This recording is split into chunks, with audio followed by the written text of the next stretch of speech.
You'll catch more flies with honey than you ever will with vinegar.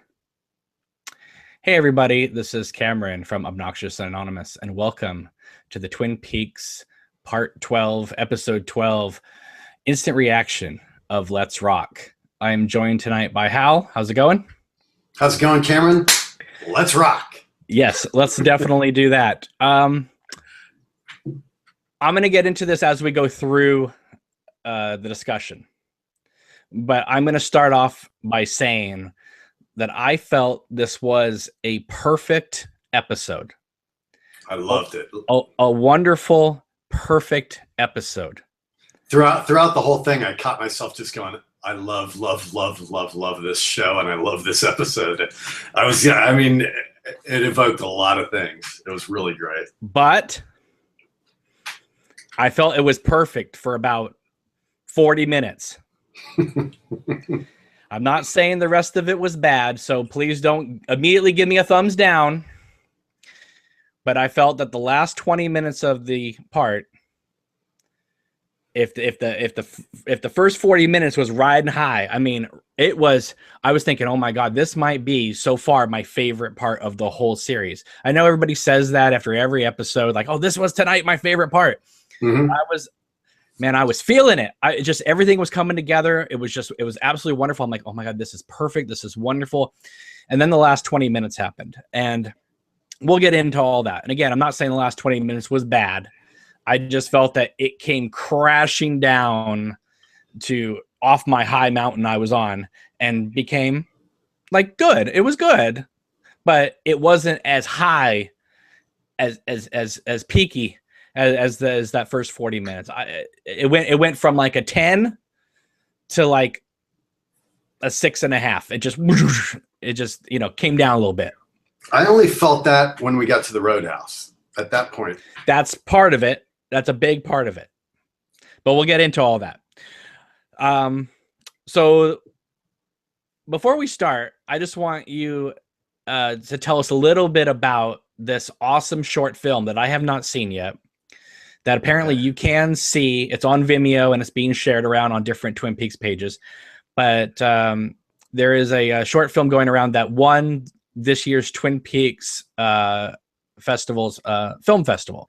Yeah, the Twin Peaks Short Film Contest for 2017. Twin Peaks Fest Short Film Contest. And I know you were telling me that it's a little short. You don't want to spoil it, but can you give people kind of the gist of what it is? Yeah, it was made by a guy called Thor Amley, and he's a Norwegian.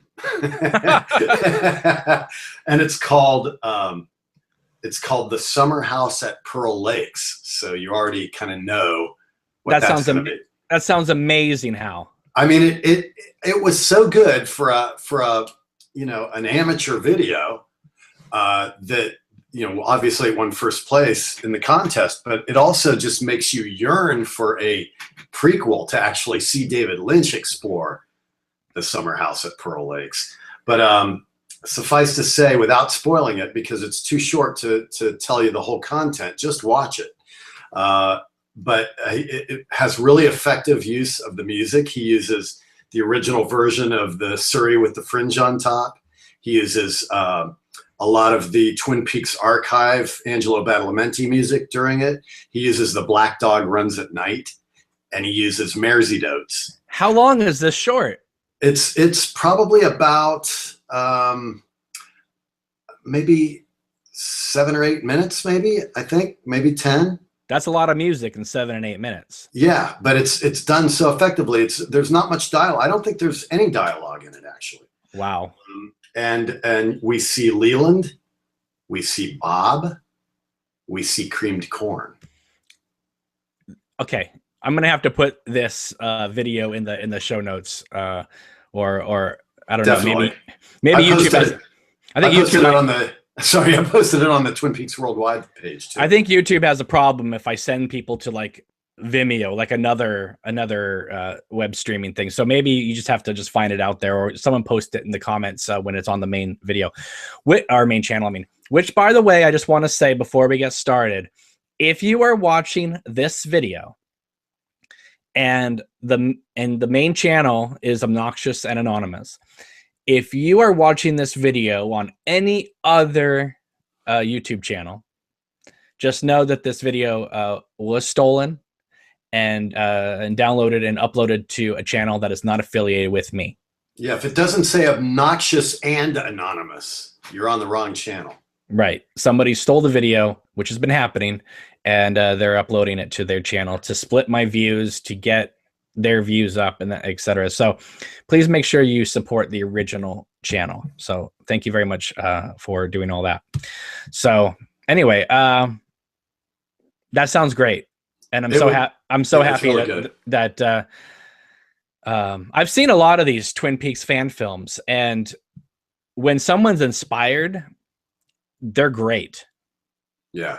And I don't know how Lynch and Frost feel about them. I'm sure Frost is happy. I don't know if Lynch cares, but but I wish that I don't know. It would be cool if they would give kind of like a Siskel and Ebert 2 thumbs up, 2 Coopers up or something, thumbs up for the videos, because yeah, they're really cool. And when I saw the title for this about Pearl Lakes, Summer at Pearl Lakes, right? It's called the Summer House at Pearl Lakes. See, this is what fan films should be doing. Yes, is exploring material that we have not yet seen. Yeah. You know, so it sounds great. I can't wait to see it. Really well done. Awesome. All right. Let's see. Oh, people are asking, can you post the video to Facebook? It's already on the Twin Peaks Worldwide Facebook page. Just kind of scroll down and you will find it. That's right. All right, Hal, let's get to this. Let's rock. The episode begins with Rancho Rosa in red and black. I was like, oh my, that scared me. Because that, you know, that said there was going to be a lot of heaviness going on in this episode. It wasn't bright red though. It was sort of pinkish too. Okay. Had a little pink hue.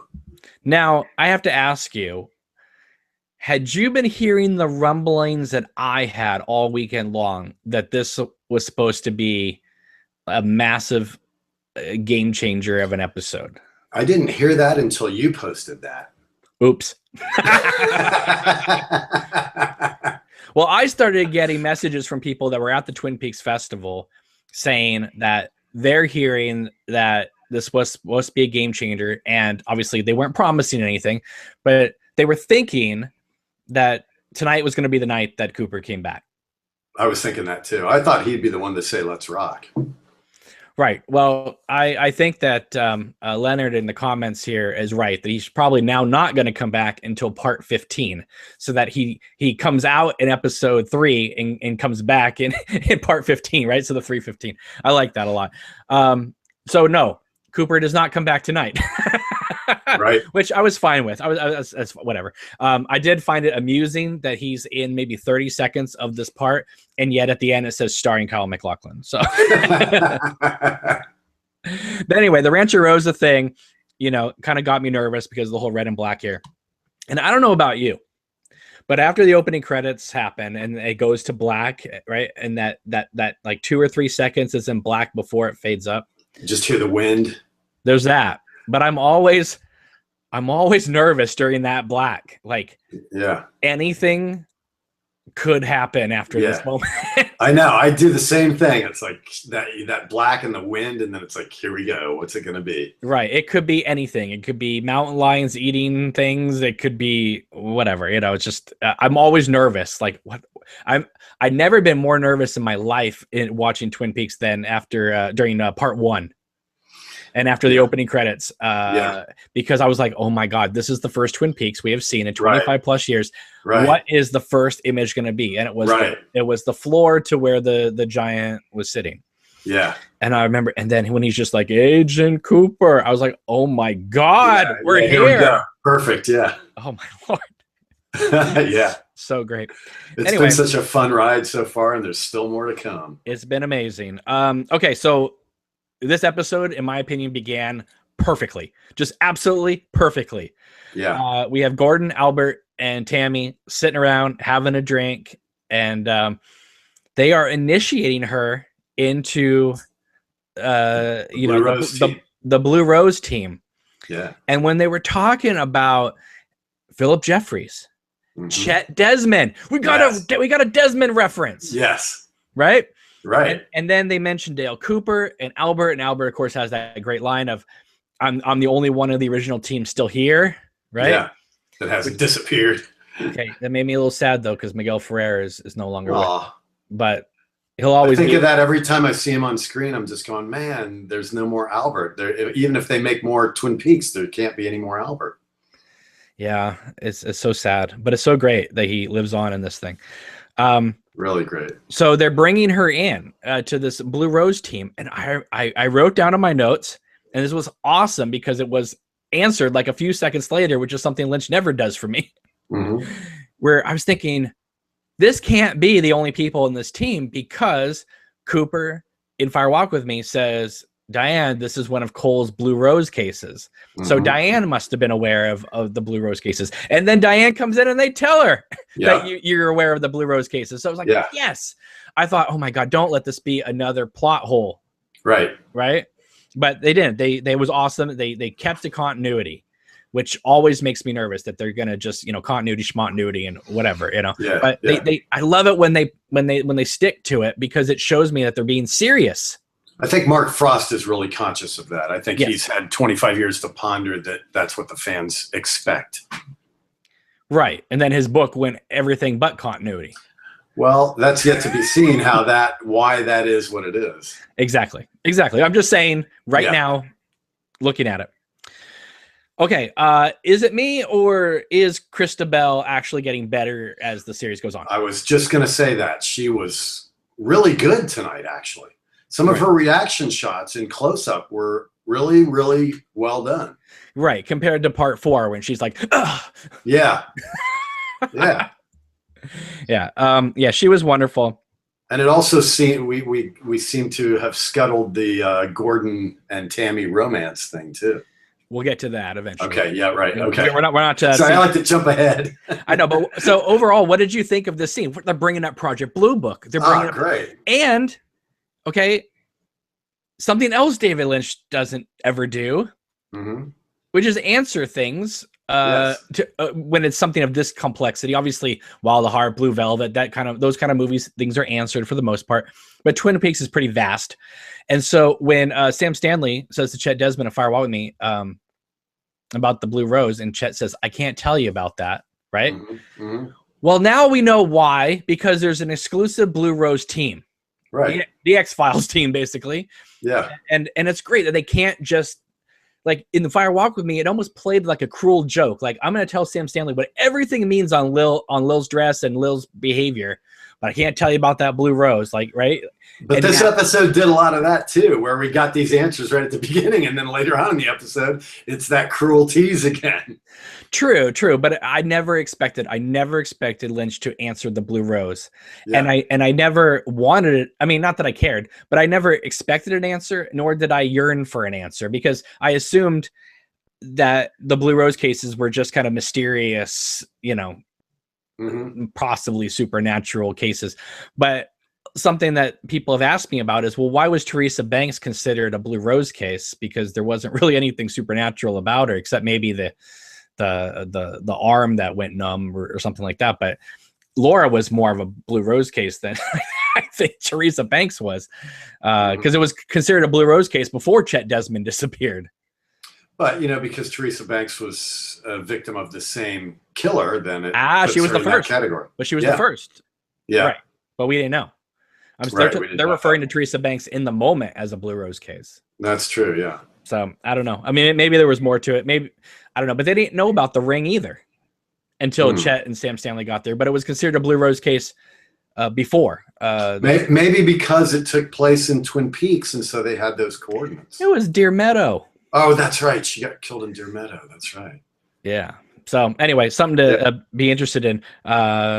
It's just fascinating, and I love this whole induction into the Blue Rose thing, the cases and stuff like that. It was wonderful, and for me to praise Christabel, right, that's saying a lot. I thought the same thing. I had the same impression as you did. Yeah, exactly right. She really came into her own tonight. All right, so Diane comes in and she sits down, and they tell her they want to deputize her, and she's like, what's in it for me? This was interesting because obviously we know from later in the episode they're still spying on her. Yeah. So them bringing her in and making her part of this team is basically keep your friends closer, your enemies closer, correct?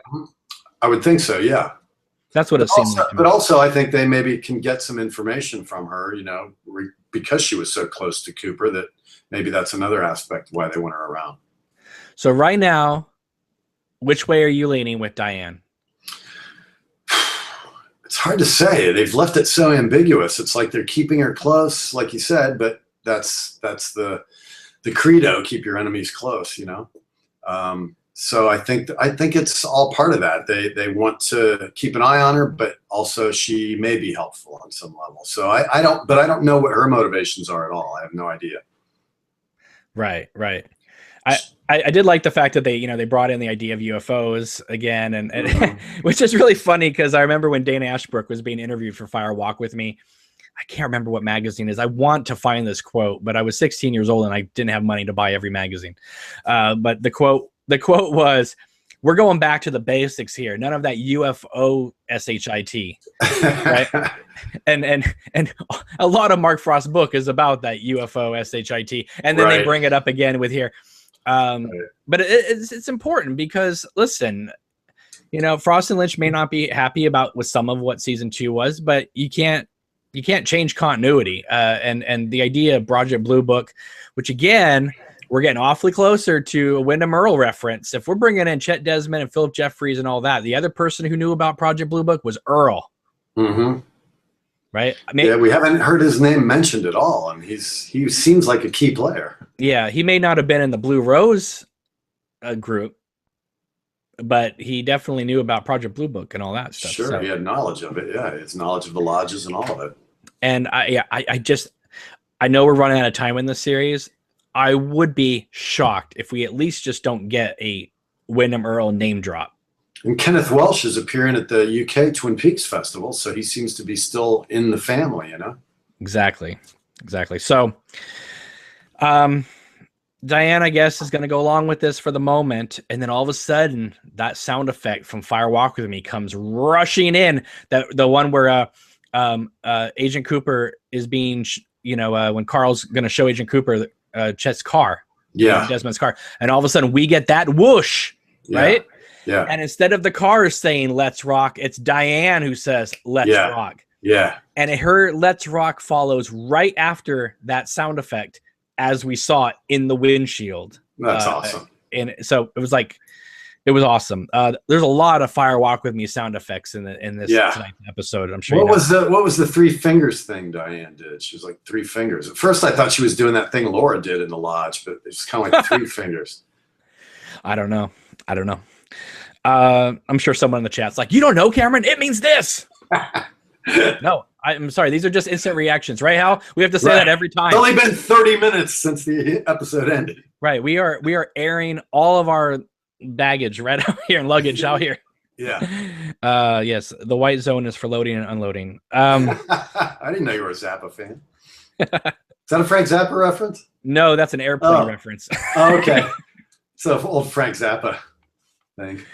All right, so then we cut to The Hills Are Alive with Jerry Horn running through a field. I love Jerry. Poor Jerry. Now, one thing I really loved about the first 40 minutes of this part, we were moving from character to character and moving fast and furious without Vin Diesel being there. It was I thought it was great. We were getting the right amount of time with each character, and everything was interesting and tight and fascinating. Now, I don't know anything about this Jerry Horn thing, but he's actually out of the woods now, so at least that's a good thing. Yes, he's found his way into a field. And he's not hobbling, so obviously he didn't cut off his foot. Right. Yeah, the foot's still intact. So that's good news. Good news for him. I'm really interested at the point where you hit the wall where you said it went downhill. I know we'll get to that, but I'm interested in what took it to a new direction for you. Because like I said, mine was like, okay, it hit the roadhouse, and then it was like, yeah, okay, whatever. But I loved everything up until that point. So curious as to what set it off for you. We'll get there. Okay, so now we get the shot we've been wanting to see. Sarah Palmer shopping for alcohol. Before this series started, I said that Grace Zabriskie will be one of the best performances, and she did not let me down tonight. She's so good, man. I love watching her. Yeah, I love the 2 Bloody Mary bottles. And she bought $133 worth of alcohol. Well, and a carton of cigarettes was thrown in there too. Right. True.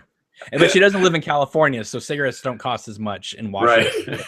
And she was going to buy more. She got 3 bottles and was looking for a 4th, but it was not there. I thought she was going to buy some jerky, but that was before the Fire Walk With Me sound effects started kicking in. Yeah. And we started getting some Sarah Palmer Black Lodge end of season 2 flashback moments. It seemed like where she is just freaking out. And remember in the original series when Donna tells James, like, Laura used to say that her mom would see things, and well, now the whole town's aware that Sarah's a bit batty. Yeah. Remember for good reason, though. Yeah. Remember when Dr. Jacoby brought her into the Double R at the end of season 2, and Dr. Jacoby's dressed like he's dressed like the evil warlock kid in the Care Bears movie, and he brings Sarah in, and she's like, "I'm in the Black Lodge," right? Yeah, I thought we got awfully close to another moment like that tonight. Yeah, she was channeling. We haven't seen her do that again since that scene. So she can't decide beef jerky, turkey jerky. I don't know. It sends her into a whirl spin, and the Fire Walk With Me sound effects start kicking in, and she starts saying, "Men are coming." Mm-hmm. Are we gonna get just hordes of woodsmen just charging through Twin Peaks, cracking skulls? That's a scene I would like to see. Oh my Lord. That'll be terrifying. Terrifying, exactly. Because it'll be like David Lynch does Night of the Living Dead or something. We have not seen the last of the woodsmen, that's for sure. Oh, especially. I mean, especially when that chubby one in the last episode creeped into the car, Yeah, right. I love how diverse these woodsmen are. They don't have to be a certain height or weight. I mean, you can be any size. Yeah. And have you seen somebody posted a picture of the woodsman carrying the McDonald's? Love it. Love That's hilarious. Yes. Well, according to Brent, one of our viewers here, he thinks that tonight's episode has one of the greatest Wendy's commercials he's ever seen. So yeah, I was going to say, yeah. But we'll get to that in a second.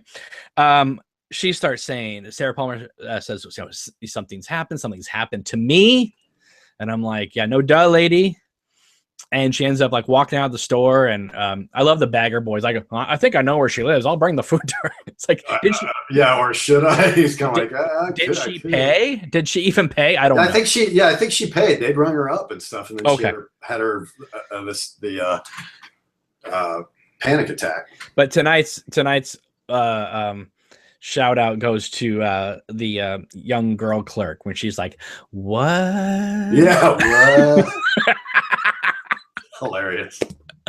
That was one of my great. That's a Lynch ad. What do you call that?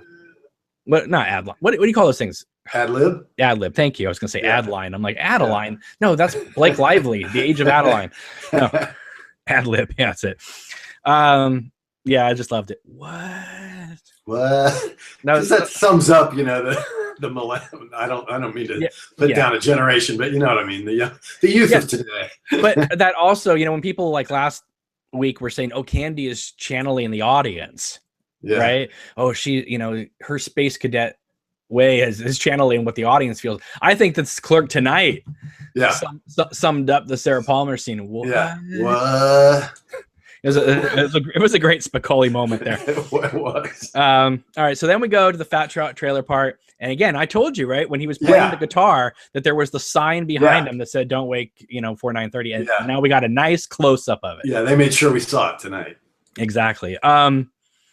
Okay, so last week we got one of the most touchy moments that we talked about, where the elderly lady says, "Mr. Jackpots, I got my dog and my life back." And I they play that episode before tonight's. They always play the recap episode before. Mm-hmm. So I saw the tail end of that that part before this one. And again, I'm just sitting there watching that scene going, that is one of the most wonderful scenes I've seen in recent memory committed to film. I can say that about a lot of the scenes in the series, but that is one of them. And I think it is because the payoff of what we had come before, and the fact that the Mitchum brothers there are so proud, and they're so happy to be in Dougie's company when just like a few minutes ago they were going to kill him, but now it's like they're realizing like how blessed their life is, and it's wonderful. There was a nice little story just while we're on that scene where the lady that played the slot lady addict, right? She was telling the story about, or I guess the guy behind her son was telling the story, where his real name is Trevor, and they did that scene twice, and she called him Trevor, even though they were going to use the name Denver, which was the name of his deceased brother. So she was going to call him Denver, but she made a mistake and called him Trevor. And David Lynch said, "Oh, I like that name, Trevor." And she goes, no, we're going to call him Denver because of the brother. And the script supervisor ran over to David Lynch and told him, and he goes, "Yeah, okay, it's Denver." So he allowed them to have that little homage to his deceased brother, which is a nice little backstory. Wow, that's interesting. I didn't know that. Yeah. That's really nice. But tonight we get another moment of just, Roger Ebert once said that sad scenes in movies didn't make him emotional or get a tear in his eye. He said that what made him get kind of teary-eyed was genuine goodness on if someone acts not in a non-selfish way, right? And you really understand that when you see this scene with Carl and the poor elderly guy with the cane. Oh, that was so beautiful. Yeah, I love Carl Rod. So and this Carl Rod we have in this new series is not the same Carl Rod we got in Fire Walk with Me. Yes, it's the same character and the same actor, blah, blah, blah. The Carl Rod in Fire Walk with Me had no, at least that we saw. I mean, yeah, he tolerated elderly people. Where's my hot water, Carl? And that type of thing. But and maybe we didn't spend enough time with him, but he seems more kinder in his older age here. And he says, I hear you've been doing some work, pays the guy $50 for it, and allows the guy to be rent-free. And he says this line that just honestly touched me, where he says, "Nobody should have to donate blood to eat." That's right. And that is not only truthful, but, Mark Frost has a way of working with David Lynch and putting truth into the work without it feeling like it's just being shoved in our faces. That's right. It's the same thing of every day, once a day, give yourself a present, that kind of thing. This idea of no one should have to donate blood to eat. And you see this poor guy just limping away. And it's like, my God, I think if Carl Rod had enough money, he probably would say, don't worry about rent for the year. Yeah, it's still character driven and makes sense in the context of the story and who the character is and stuff. But yet they're communicating real compassion, real human compassion. It's the feelings that are so important to this show. It's just so well done. Yeah, there's people in the chat saying Harry Dean Stanton's amazing, such a sweet human being. Yeah. Another person says, I need a Carl in my life. No doubt. We all need a Carl in our life. So I need someone to come to me saying, "Don't pay rent this month." That'd be great. Yeah. But no, it just when people are generally good to each other, it's wonderful. Yeah, I don't foresee my landlord doing that anytime soon. No, even if I was limping with a cane. Exactly. You got 30 days to get out. Yeah. Yeah. All right. Then comes just one of the greatest scenes that Kyle MacLachlan has ever shot. And the only scene he shot for this part, him and Sonny Jim are going to go out and play catch. And Sonny Jim throws the ball, and Dougie, of course, doesn't catch it. And we cut away. Perfect little Dougie interlude. Yeah. I thought, though, when they went to the grass, I can't be the only one who thought this. I thought they were gonna toss the ball. Dougie wasn't gonna catch it, and all of a sudden you'd hear trucks coming up the street with a gymnasium set. Yeah, right. I thought I thought we were going to get a little payoff with that, but no, this was fine. This was perfect. We might see that. We might see that next episode. Who knows? Yeah. Listen, I think we're going to get a gym set. Yeah. The Mitchum brothers seem like a men of their word. Definitely. So, but yeah, I thought that was wonderful. Yeah. And then we get, listen, oh my God, we were back in Twin Peaks. Yes. And I'm saying this as someone who loves all the new stuff too. Okay. I love all the new stuff. Don't get me wrong. But I love it when we go back to Twin Peaks and we get that Twin Peaks feel, and we got the same tree shots again with the same dissolves. Okay, Lynch, I know you only shot a few scenes of some trees, but all right, we get those trees. But the Laura Palmer theme kicks in. Mm-hmm. Hawk pulls up to the Palmer house. Yeah, the Palmer house from Fire Walk with Me, not the Palmer house from the series. Let's get that straight. Right. But still, all right. But Hawk pulls up, the Laura theme's just kicking in. Mm-hmm. And I'm like, oh my God, we are back in Twin Peaks. We hadn't seen Sarah Palmer since part 2 when she's watching that Animal Life. Animal Life video. Yeah. Animal Life, Animal Planet video. But here's Hawk walking up the steps. And I'm like, oh my goodness. Like I was getting chills. I was getting so excited. I'm like, oh my God, this is amazing. We're back in Twin Peaks and it's the same feel, the same mood. It's Hawk. It's Sarah Palmer. Yep. We're dealing with Laura. This is you know what I mean? Like I'm just so happy. Meaty stuff. Yeah. Oh my God. And I love Michael Horst and Grace Zabriskie so much. And this is a great scene. I love it. Great. All right. Anyway, try not to completely nerd out. I was just as excited. I know. I totally get it, man. I get it. It was wonderful. Absolutely wonderful. I thought it was really interesting though, that once Hawk got up to the porch, everything else in this scene is pretty much, either locked down or it's on a steady cam, but it's like really steady. Okay. Mm-hmm. But when Hawk first goes up to the porch, it's handheld and it's like noticeably handheld.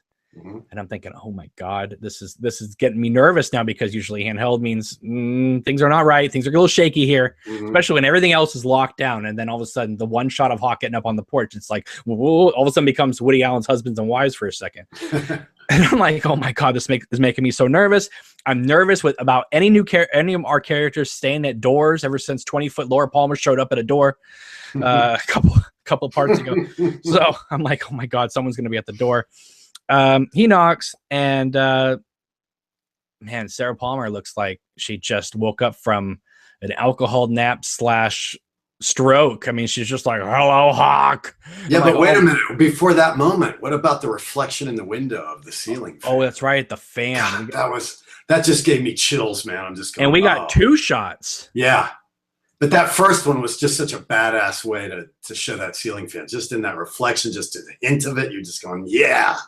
Now, remember, Leland would always turn on the fan to, insinuate that Bob was coming. But I don't know. That made me. And then, they got that second shot of the fan too, and I was just like, "Oh my Lord!" Yeah. Thank you for reminding me about that. I completely I'm just looking over my notes real quick, and I had it written down, but I was anyway. It was just such a great moment. I loved it. Yeah, it was great. Thank you for reminding me of that. So she opens the door and there's noises, and she's like, "Something's in the kitchen," and I'm thinking, "Oh my Lord, is it the clerk from the grocery store?" That's what I thought at first. Maybe it's that boy from the grocery store. She's like, something's in the kitchen. Anyway, this is the perfect scene. Absolutely perfect. Hawk, Sarah, when he's like, if you need anything. Yeah, if you need anything. Anything. Yeah. If you see Bob crouching behind a bed again, call us. Yeah. Please. Yeah. Well, they all just they must, again, with the compassion, they all have compassion for Sarah. Right. Obviously, what she's been through, they have to know that. Obviously, they know that about her. And then, it's just like, but she's independent and seems to be, not really be welcoming for their help, but they still offer. Best moment was when she's like, goodbye, Hawk. It just shuts the door. Like, oh my Lord. Like, she's like, goodbye, Hawk. She's just so broken spiritually and emotionally that she can't connect. But we haven't seen what she refers to in the Between Two Worlds thing on the Blu-ray set, where she says that she watches sports and where's her happy smile? Yeah, that's true. Right? We haven't seen that, and that, makes me think of that Laura Palmer smile in The Missing Pieces, where she's like this, looking at the fan. Yeah. I wonder if that was just, like you said, ad-libbed for that piece on the Blu-ray, and whether that'll be part of her character or not. I think it would be cool to see her try to put on that happy face to the townspeople, you know? Right. Well, I've heard that Between Two Worlds segment was written. Okay. Not the second part when he was interviewing them, but that first part. I heard that Lynch himself wrote that entire thing. That wouldn't surprise me, because he wouldn't want it to conflict with what he knew we were going to eventually see. You know, he wouldn't want it to clash. So that would make sense. You know, it took me a long time to watch that Between Two Worlds segment. I got to tell you. Mm-hmm. Why? Why did you hesitate? Because I watched the interview part. Yeah. But I didn't watch the character interview part for the longest time. Did you think you'd be disappointed, or? I mean, because I was really curious about that. I couldn't wait to see it. Well, I know. And because when the Blu-ray set came out, remember, the new series had not been announced yet. But that made me, that was the first inkling to me that it was going to happen. That was the clue that it was going to happen, because the way you said, I really want to work with you guys again and stuff. And the way they had done all that, I'm like, it just didn't make sense for it not to be happening at that point. No, I agree. I'm just saying that at the time, the new series had not been out yet. And so when I heard, oh, David Lynch is going to be sitting down as David Lynch, talking to these characters in this restaurant, I was thinking, I don't know. It sounds a bit cheesy. And I love Twin Peaks so much. And I don't want the last thing that I see of Twin Peaks to be Grace Zabriskie, Cheryl Lee, and Ray Wise sitting in a restaurant pretending to be Leland, Sarah, and Laura, you know? You thought it might be all we'd get, and it would be some sort of an anticlimax thing. Yeah, I knew I would watch it eventually, but initially it wasn't the first thing that I went to go watch, because I was like, I don't know. It just, you know, it's kind of like when you see like those Where Are They Now things in like the Animal House DVD, and John Landis got all the actors back together to reprise their parts. You're more or less kind of disappointed. Or it was kind of like, did you watch Deadwood? Did you ever see the series Deadwood? Yeah. That, you know, that ended, you know, without a finale. And then they on the box set, David Milch walked around the town, the talking about endings and stuff. You know, it's like, no, I want a real ending. I don't want him walking around talking about endings. Exactly. Then they bowled out the town, and now they're rebuilding it for apparently whatever they're doing. So right. Which, what a waste of money, HBO. But they're making all that Game of Thrones bread. So yes. You know, they can rebuild Deadwood. But yeah, I didn't want to watch it for the longest time. And then when this new series got announced, and it looked like it was going to be happening, then I went and watched it, because I knew it wasn't going to be the last thing that I saw. Yeah. So anyway, getting back on track here. I love this. I love the Hawk and Sarah scene. Just loved it. And if there's more scenes like that coming up, aces. That's what I said. Yes. Okay. Then we cut to, I can't remember. I think it was a shot from the pilot of the hospital corridor. It may have been the season 2 premiere, but it was one of those hallway shots that they recycled, which is fine. We're in the hospital, and then we're moving up the sheets, right? And I'm thinking, here is Audrey's introduction. Yeah. That's what I thought we were going to get. Yeah. We got Miriam. That's great. That's wonderful. But I thought the way they were panning up so slowly, because everyone kept saying, oh, Audrey's going to be in a coma, blah, blah. I thought, oh, this is going to be her introduction. No, it wasn't. We'll get to that eventually. We'll get to that soon enough. And it seemed like a callback almost to when Ronette Pulaski was in the hospital. Reminded me of that a lot. Right. Okay, so obviously she's recuperating in the hospital, and we'll see what happens from there. Hopefully Richard Horton doesn't sneak in with a pillow. Yeah. And Ben's going to have to pay the freight. We'll get to that. So then Diane, cut back to her, and she's sending a text. Well, she gets a text that says Vegas, and she says, they haven't asked yet. I guess the doppelganger or someone like that is affiliated with him, is asking if they're bringing them to Vegas. I don't know. What do you think from this? I don't know. We haven't seen the doppelganger for a while. You're assuming it's him, but you know. Right. I mean, it could be she's working with Philip Jeffries. but Philip Jeffries is also working with the doppelganger. Mm-hmm. So, you know, she may not be aligning herself with the doppelganger, but she kind of is if she's even working with Philip Jeffries. Yeah, she's definitely, you know, not all up front with Gordon and Albert. Definitely not, especially when she's like, "What's in it for me?" Yeah. Oh my Lord. Okay. Then we cut to the next scene that is perfect. It's like Mary Poppins, practically perfect in every way, and that is the Ben Horn Frank Truman scene. Really good. Yeah. It was wonderful, and I cannot believe. Listen, it's been 25 plus years since Twin Peaks, and longer than that, I think, since we've seen Richard Beamer play Ben Horn, because he wasn't in Fire Walk with Me. Mm-hmm. The guy has not missed a step. He just slips right back into Ben Horn like we've been watching him for 30 years. That's true. I mean, listen, I know he's an actor. He's a professional actor. He's been around for a long time, but the way he can just put Ben Horn back on like a glove. That he did. The way that we can watch him and not even think twice, like, oh, it's this actor that we used to watch play Ben Horn, and we're watching him getting settled back in as Ben Horn. No, he's just immediately Ben Horn right from the start. Yeah. He's Ben. Right. And I mean, listen, he's a great actor, so I don't know why I'm surprised, but the facial tics and everything that Ben had, and the gestures, and I mean, it's like you remembered him so perfectly. But he's the good Ben. Mm-hmm. You know, as far as we know. I mean, yeah, he might be asking Beverly out to dinner knowing that she's married, but chances are she may be single soon. He's trying to be good. He's trying to be the good Ben. He's trying his best. I don't think that he is trying. Listen, I don't think he has to try too hard.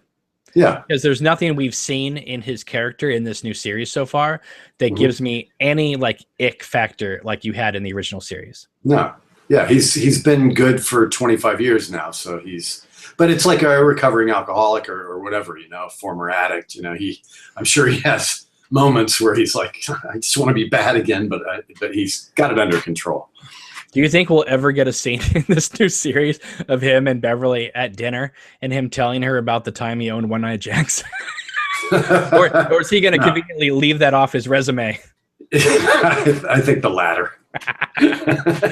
Oh, come on. I think a lot of women would be impressed that you owned a brothel overseas. A brothel. Yeah. And we're involved with, you know, giving heroin to the anyway. to Blackie. Oh, yeah. Okay, so Truman tells him about Richard.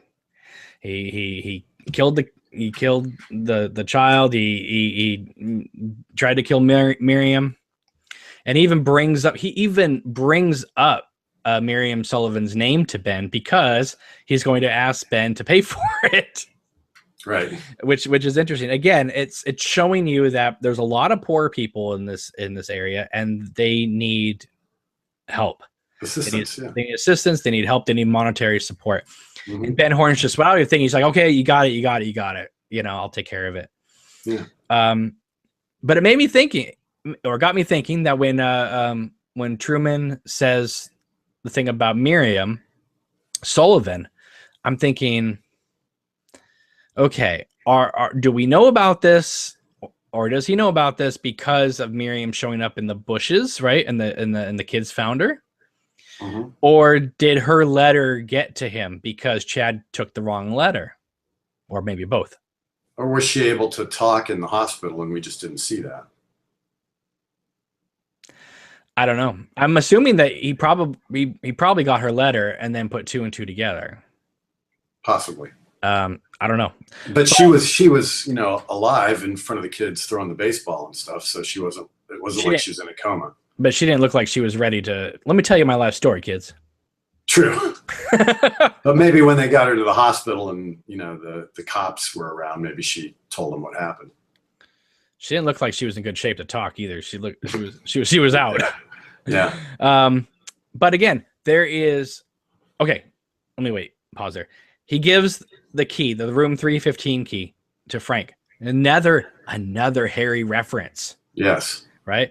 I keep in touch with Harry regularly, he tells him. Mm-hmm.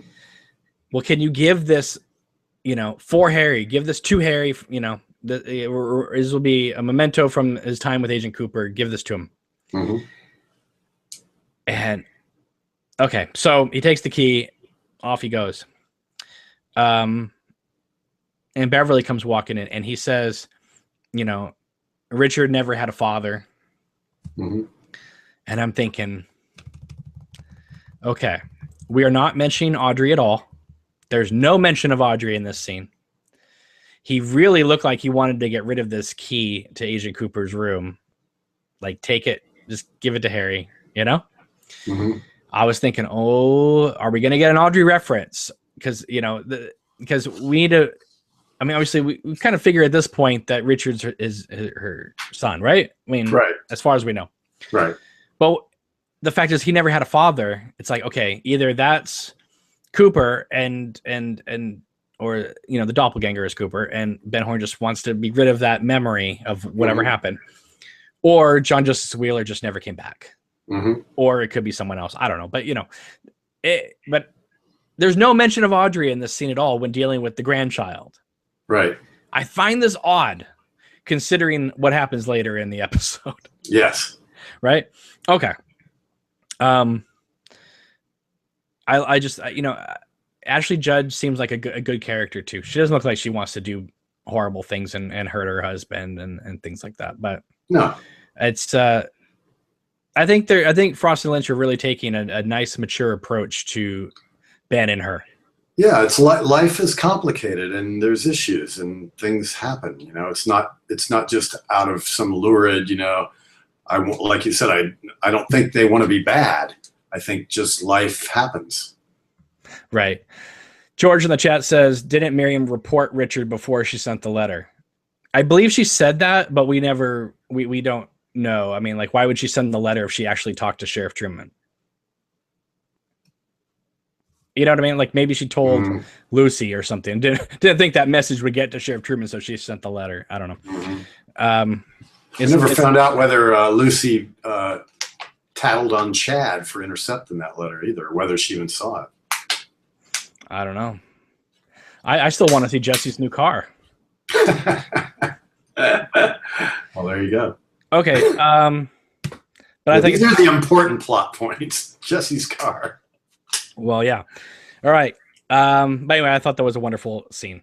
Then it cuts to Gordon on the couch with this model. And at first I was thinking, is that Tammy? No, it's not Tammy. Yeah. So I guess he's not dating Tammy, but he just likes to flirt with the ladies. Yes. So, the young ladies.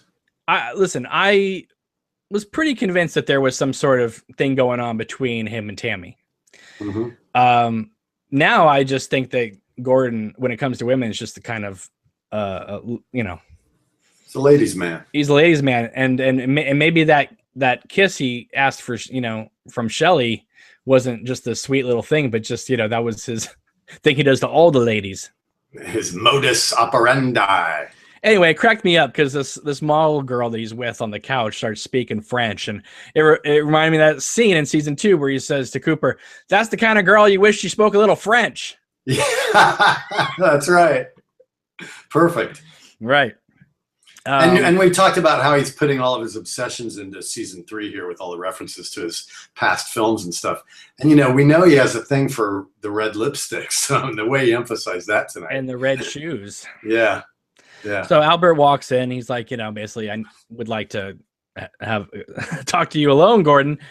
And we get this outrageous scene of the woman just taking her sweet little time, putting on her shoes, putting on her lipstick, making weird faces, and Gordon just like getting a kick out of the whole thing. Yeah. Like this is like some sort of foreplay before he calls her up at the bar.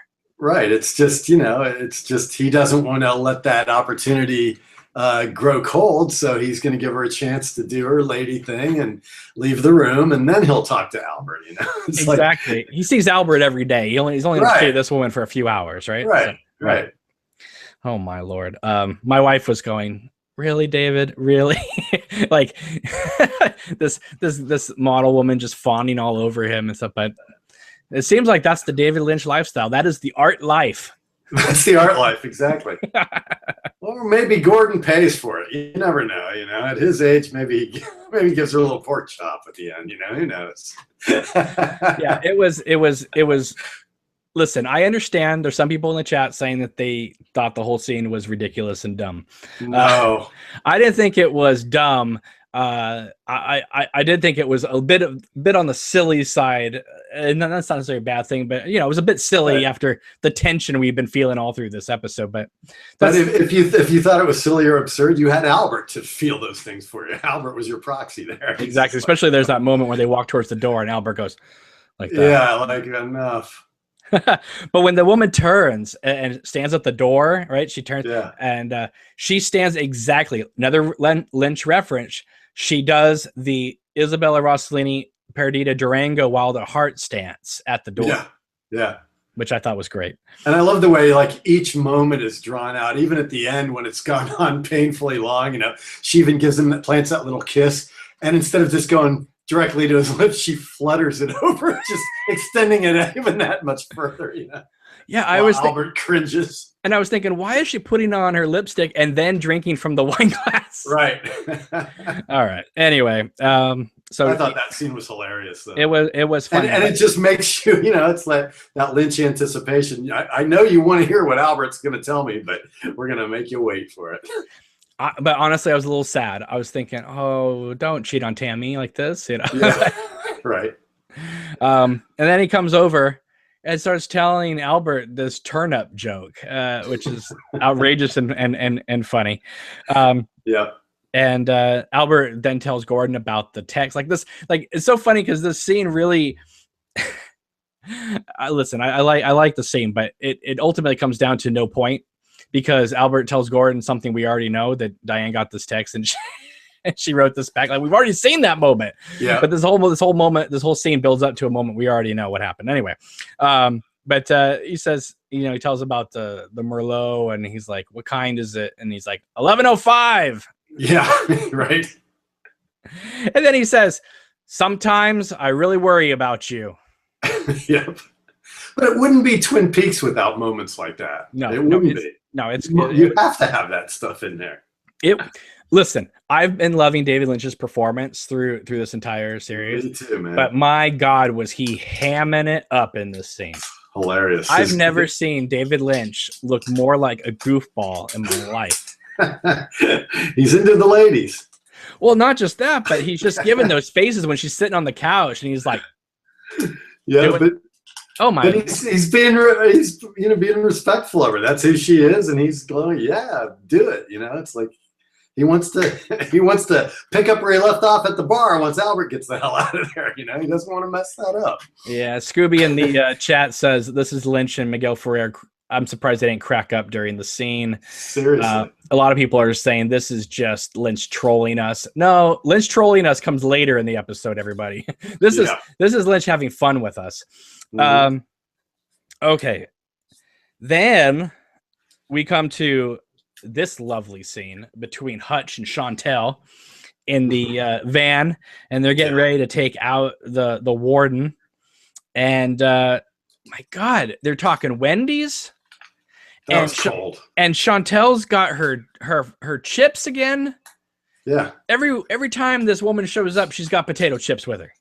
She's like, nah, I don't feel like torturing tonight. I want a triple cheeseburger.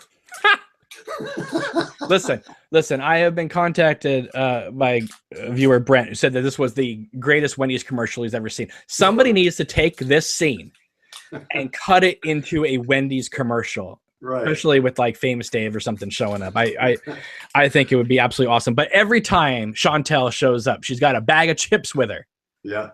Man, she's an easy date, let me tell you. Want to go out for a fancy dinner? No, Wendy's and some Fritos. Yeah. And I'm good. Anyway, so Tim Roth takes out the warden.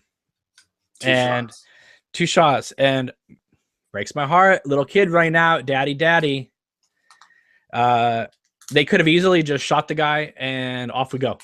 Mm-hmm. But no, they threw in that next stop, Wendy's. That's as heartless as it comes, man. Especially after he sees the kid running out there, be like, daddy. Yeah.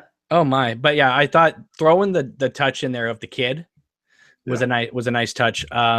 It's definitely moving, and it made me worry that we're gonna get either a similar thing or a reverse thing if somebody takes out Dougie or takes out Sonny Jim. Oh, like if somebody takes out Sonny Jim, maybe Dougie wakes up. Oh, that'd be heartbreaking. Yeah, exactly. I don't know. There's a lot of parallels and mirror things going on in this whole series. And I don't want to see another kid die in this series. Yeah. All right. Anyway, then we cut to another Dr. Jacoby, Dr. Amp rant. Once again, Nadine is watching this. This is the third time we've seen Nadine in this new series. This is the third time we've seen her watch TV. Is it me, or is she still wearing the same clothes from the first part that we saw her watching Dr. It looks like she hasn't moved. It's like she's just in stasis there when Dr. Amp is on. Okay, Wendy, we're going to get you in and out in one day. Just sit there and watch the TV. Yeah. Wow. Yeah. It's another nice rant. I always liked seeing Russ Tamblyn just milk these scenes. Yeah, it was a good rant. I really hope there's some sort of buildup with this whole thing with the gold shovels, and it's not just because like we had this anticipation for what are the gold shovels, and now we got the joke, right? But now I feel like we've just been doing this with him. Right. Now like we got the joke a second time. Yeah, and they played the commercial again. Right. That's what I mean. Yeah. So I think they need to take this to the next level. They need to take the Dr. Amp thing somewhere. Look at my hand. Cat on a hot tin roof. Anyway, so maybe Dr. Amp will come over after one of his shows and visit Nadine. Yeah. Because she digs him, obviously. She digs him. But again, we're 12 parts in, no Big Ed. You didn't get the digging reference there at the shovel? She digs it. Oh, yeah. But yeah, no Big Ed so far. And yet he was at Comic-Con, unable to say anything. Yeah. Wow. We did get a reference to the gas farm last week, but still no Big Ed. Poor Everett McGill. They showed him in the teaser. You know. He'll get there. Okay. At least we can stop saying, "Where's Audrey?" Now we can just. Okay. Where's Here we are. Here we are. Okay. All right, everybody. You guys wanted your precious, sweet Audrey back. Well, you got her. Yeah. Are you happy? I like the way they just hard cut right there. It is. You know? That's what I'm talking about. Boom. You know? Okay. Listen, this is not a critique. I'm just explaining. There is no buildup to her character at all. It is what you said. It is a hard cut. Yeah. And I'm sitting there like, well, there's Audrey. Like, yep, there she is. Oh, okay. Yeah. Okay. Like even, I mean, Audrey in the original series, I mean, they would give her those beautiful close-ups as the legs walk in, and then we'd pan up, you know. Nope, just hard cut, just in a long shot, just standing there. Well, talking. Everybody wanted, give us Audrey. Boom, there's Audrey. Yeah, and now I'm sure that 90% of the people who now have seen this part now wish that we didn't have Audrey back. Okay. So she's sitting there talking to her husband, Charlie, who looks like, I mean... He's got no shoulders. It's like his shoulders are gone. Is he... Okay, we never saw him stand up. Is he a little person? I don't know. I couldn't... He seems disabled on some level. There's something physically wrong with him. Okay. This scene, we have no mention of Richard. Okay? Right. So now I am going, what? There's no mention of Richard Horn. We get mentions to a Paul, a Tina, and a Billy, but no Richard. So then I'm thinking, is Richard her son? Yeah. Because there's no mention of him. And she's concerned about all these other people. Yeah, and Ben didn't mention her when he was discussing Richard. Exactly. So who could he be involved with? I throw out the idea of it could be Donna's kid, but then Leonard in the chat said, well, if he's Donna's kid, then he wouldn't be calling Sylvia grandmother. What if Johnny somehow got loose and no, don't even go there. Don't even go there. Someone and that's why he didn't have a father, because Johnny's really not capable. Other than I don't know. I don't know. I mean, I listen. We wanted answers about whether Bobby and Shelley were together, and we got that last part. And I think they did that really well.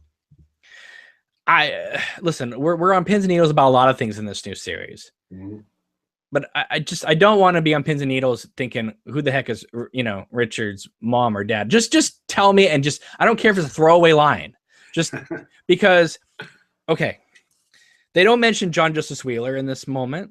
No, in this scene, they don't mention Cooper, obviously, but this scene, they talk about, like I said, Paul, Tina, and Billy, and she's got to go to the Roadhouse, not the Bang Bang Bar. She's got to go to the Roadhouse. Right. There's so much cussing in this scene. Yeah. And Audrey obviously never cussed before, but now they really kind of amped it up. All right, Hal, let me ask you this. From this scene, can you tell why Sherilyn Fenn was ticked off? Yes. Okay, explain to me why. Because she probably thought she would come back in and have some sort of romantic thing with Agent Cooper, because she was pissed off that didn't happen in the original series. And when she got her script, she had this scene.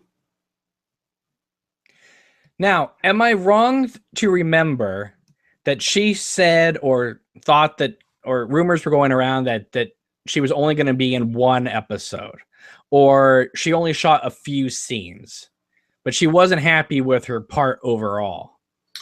And she said it came from the top down or whatever too, which was implicating Lynch and Frost pretty heavily with that. She obviously didn't like what they wrote for her. Can I be honest with you? You didn't like it either? I don't like what they wrote for her. And I'm not talking about her predicament in life. I mean, I think it's rather bizarre, if you ask me. I mean, if you were to give me 100 ideas about where Audrey Horne could be at this moment, this would not be one of them.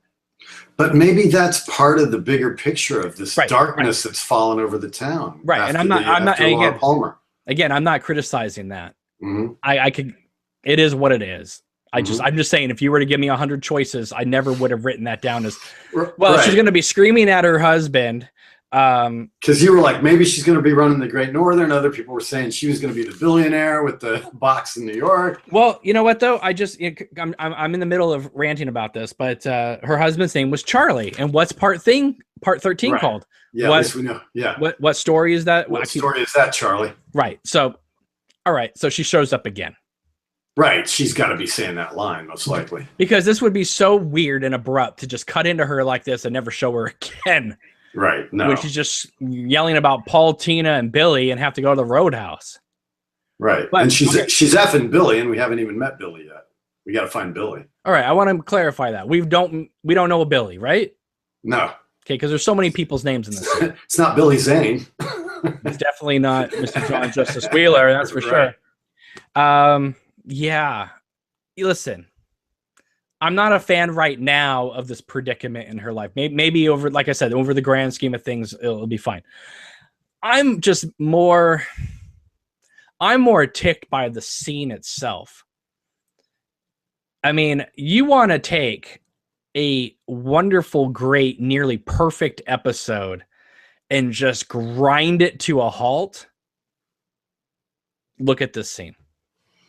See, I didn't react that way because like you said, it is what it is. This is Audrey now. How did she get there? There's still these unanswered questions. But listen, I know there's going to be a lot of Lynch people out there saying, "Oh, it was wonderful, it was perfect, blah blah blah blah." And I listen. Okay, fine.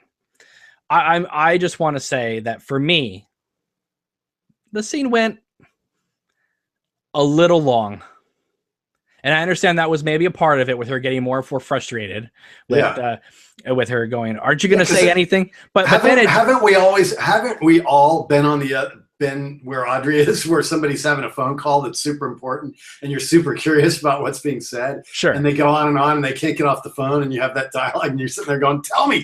But then I thought they portrayed that perfectly. No, that worked. You know what? Honestly, that scene is it's just too long. I would have been fine with the scene if they'd shortened it just a little bit. Maybe I'm not talking about the ending, even though there's an abrupt cut. We did an abrupt cut in and we did an abrupt cut out. Yeah. Right. I would have maybe taken out some of the middle. That's just me. I mean, other people are going to probably say it's wonderful. It's a perfect scene, blah, blah, blah, blah, blah. I just felt like there was just no introduction to Audrey. No context to the scene. Like maybe if they were talking about Richard or something that we were invested in, I wouldn't have noticed the length. But I'm with Audrey cussing like a sailor. I got this new husband. I have no idea who this guy is. They're referring to 3 other people. I have no idea who they're talking about. And again, it may pay off later and et cetera. It'll be great, blah, blah, blah, blah, blah. But in this moment tonight, I'm like, wow, you just grinded the whole episode to a halt for Audrey to cuss and scream about 4 people. I don't even know who they're talking about. And the scene is going on longer than Senior Drool Cup walking in at the beginning of part 2. The scene that made most people turn off the entire second series of Twin Peaks, by the way. But it doesn't make you curious, though. How did Audrey end up with Charlie? You know, I mean, it opens up all those doors. 25 years has passed. What the hell happened, you know? But you know what? We're so far into this new series, and everyone was saying, you know, Audrey will show up when she shows up, or where's Audrey? Where's Audrey? And then we were just like, who cares? When Audrey shows up, Audrey will show up. Well, I'm pretty certain that a lot of people, now that Audrey's shown up, are probably going, ooh, I wish Audrey hadn't shown up.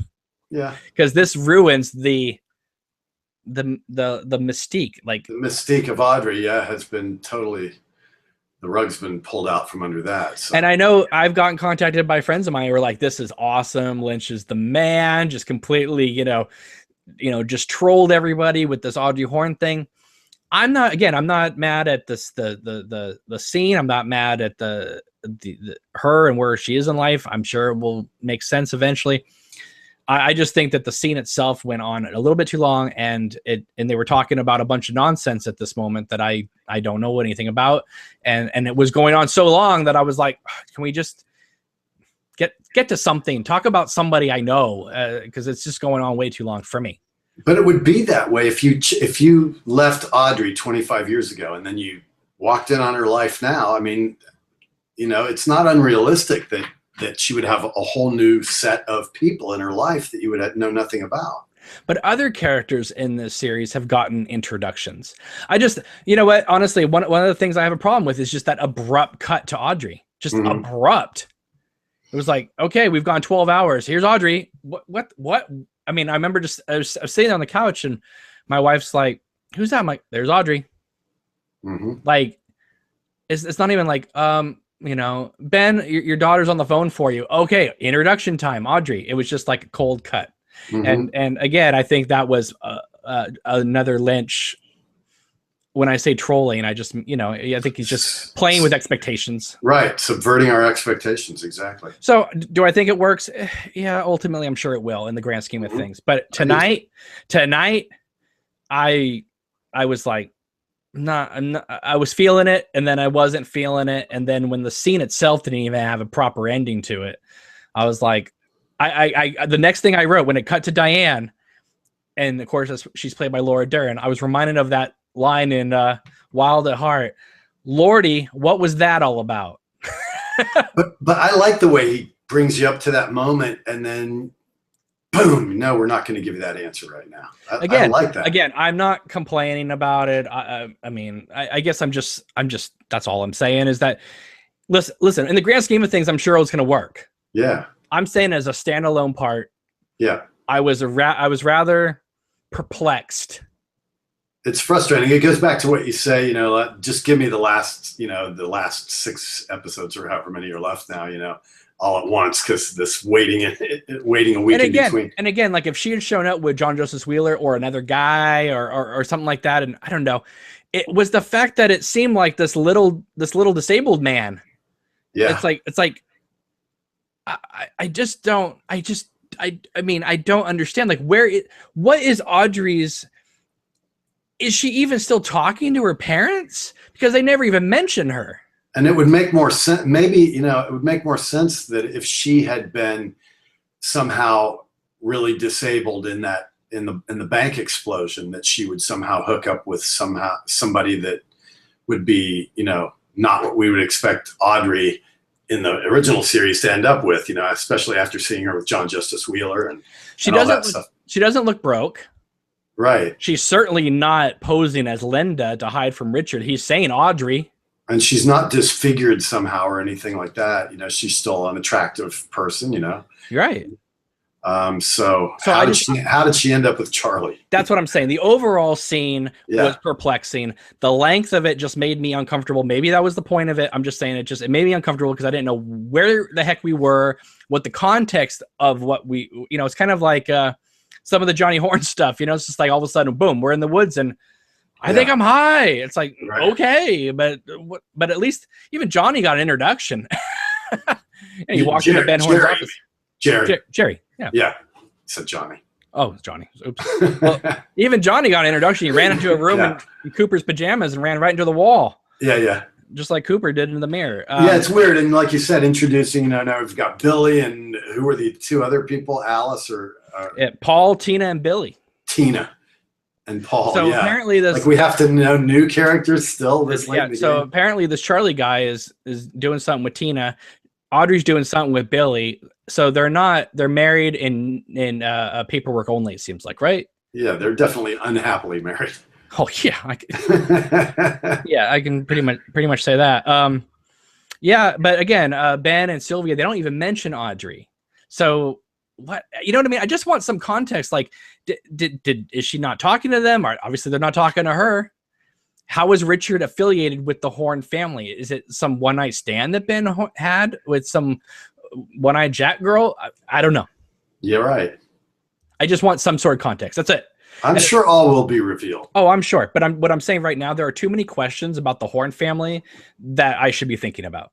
Yeah. Right. It seems like at this point they've got so many balls in the air. It could easily go another 18 episodes and to resolve all this stuff, especially at the pace they're going.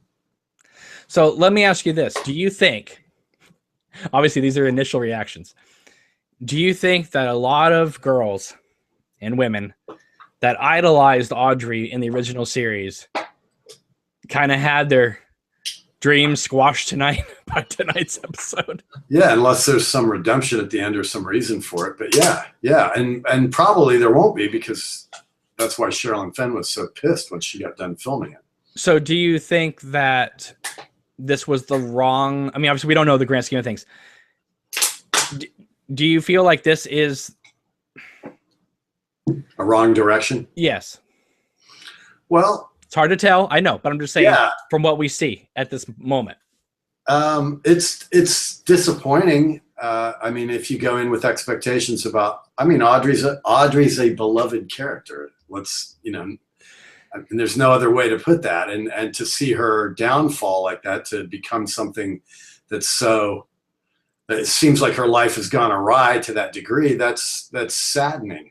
I mean, her character doesn't, again, I'm going to move on because people hate when I go on and on about stuff, but the fact that she doesn't even get like a proper character introduction, it's just like, boom. Yeah. Audrey. Yeah, no shot of her saddle shoes and her plaid skirt or anything. Well, she's an older woman now, but still, it's just like a cold, hard boom. Yeah. There's Audrey. It's like, all right, guys, you've been wanting Audrey. Here you go. And you know what? In that scene, honestly, feels like it could have been in part 3 or part 5, or it didn't really have any relation to anything else in tonight's episode, as far as we know. So it just, I just felt like Lynch just pushed it on and on and on as far as he could, because we saw James in part 2 and he's never come back. Right. So far. But everything's converging into Twin Peaks though now. So it is definitely converging, which we're going to move on to. So Diane, she types in the coordinates that she remembers from her phone, even though the last couple numbers were smudged. She got close enough and realized that they're all going to Twin Peaks. Yep. Yeehaw. Yeehaw. And then once again, we get another tree shot that has been used before. Lynch is really big into reusing these shots. His establishing shots, yeah. Yeah, to me, I feel like, listen, you had that drone up there, Lynch. You were up there for a while. Yeah, can you take like the 10 seconds after the last shot that we saw, so maybe we don't get the repeat of the same shot. Exact same few seconds. Yeah. Yes. Over and over again. I'm telling you, if I see those damn feet in that puddle again, I'm telling you, there's going to be trouble on this podcast. So we cut to the Roadhouse, and the Chromatics are playing again. In the exact same clothes they were playing in at the end of part 2. Yep. So again, listen, we all know the reality of things. He shot all the bands in one day or a day and a half, whatever, and got, brought them in, they played some songs, and he picked the songs he wanted in post. Maybe, unless there's an actual time situation going on here where we are bouncing back to the same nights, maybe the bands could have changed clothes between each song. Right. Yeah. Because like talk shows sometimes film 2 or 3 episodes in a day, and they always, the host always changes his suit. I don't know. You know what? I didn't feel this way at all until Au Revoir Simone showed up the second time, and they were wearing the same outfits, and that girl on the left with the keyboard. If she does one more of these moves where she's bouncing and like turning the clock, she's like she's got her arm and she's like doing this, and it drives me nuts. Every time I watch that scene, I'm like, that's a great song, but what the hell is she twisting over here? I don't get it. Anyway, so the Chromatics are there strumming along and wearing the same clothes, driving me nuts. Anyway, I'm sorry. Little details like that just irk me. I'm like, can they just change their clothes, Lynch, please, and come back and then play another song? I wouldn't care. Yeah. If the same band is playing again on another night, if they just look different. Right. Okay. Anyway, that's just me. Then we're introduced to 2 more girls. Right. In that booth, or in one of those booths. I don't know. But again, we keep cutting back to 2 young women in a booth at the Roadhouse. Yeah. It's like these non sequitur moments that just seemingly have nothing to do with anything in the Roadhouse.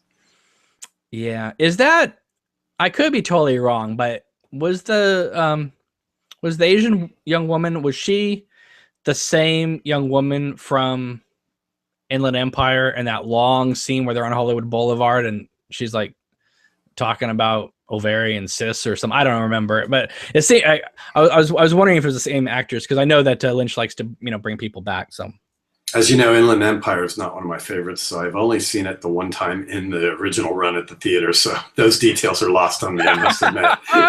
I'm sure somebody in the chat will be like, no, that's a different actress. Yeah. It probably is, but and there'll be somebody else who's like, Hal, that's my favorite movie.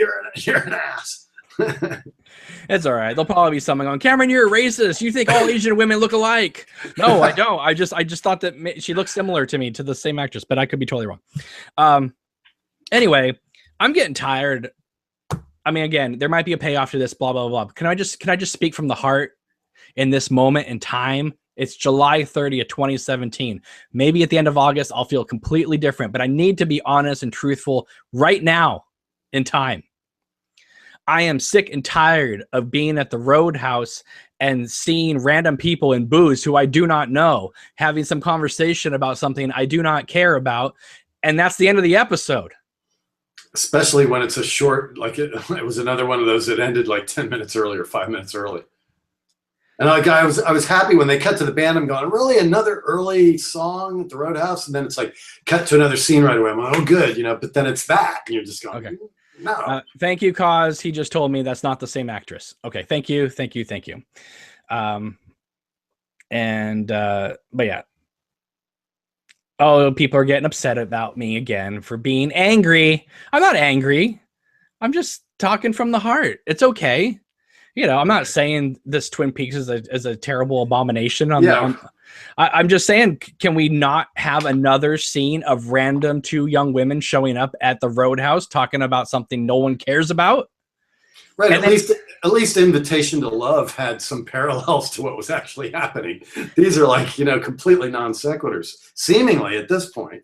Right. And again, there may be a payoff. Great. Yeah. And awesome. And maybe we'll look back and be like, well, that makes perfect sense. Blah, blah, blah, blah, blah, blah. Yeah. Right now, though, if that's what you're going to end the part on and make me go a week, right? Listen, I know this is a movie that they've cut up in 18 parts, but you still got to give me some sort of ending to make not me, because I'm one of those hardcore Twin Peaksy people, but even just anyone who's kind of dabbling their toe in this, gotta make them want to come back. And like we're not going to come back next week. No, but I'm saying that like it's very, very anticlimactic to go from Audrey, yes, we got that shot of Diana and the Twin Peaks thing, the coordinates, and then Roadhouse, and then end of episode. I don't know. It's just, can we have more? Okay, listen, Scott Coffey shows up.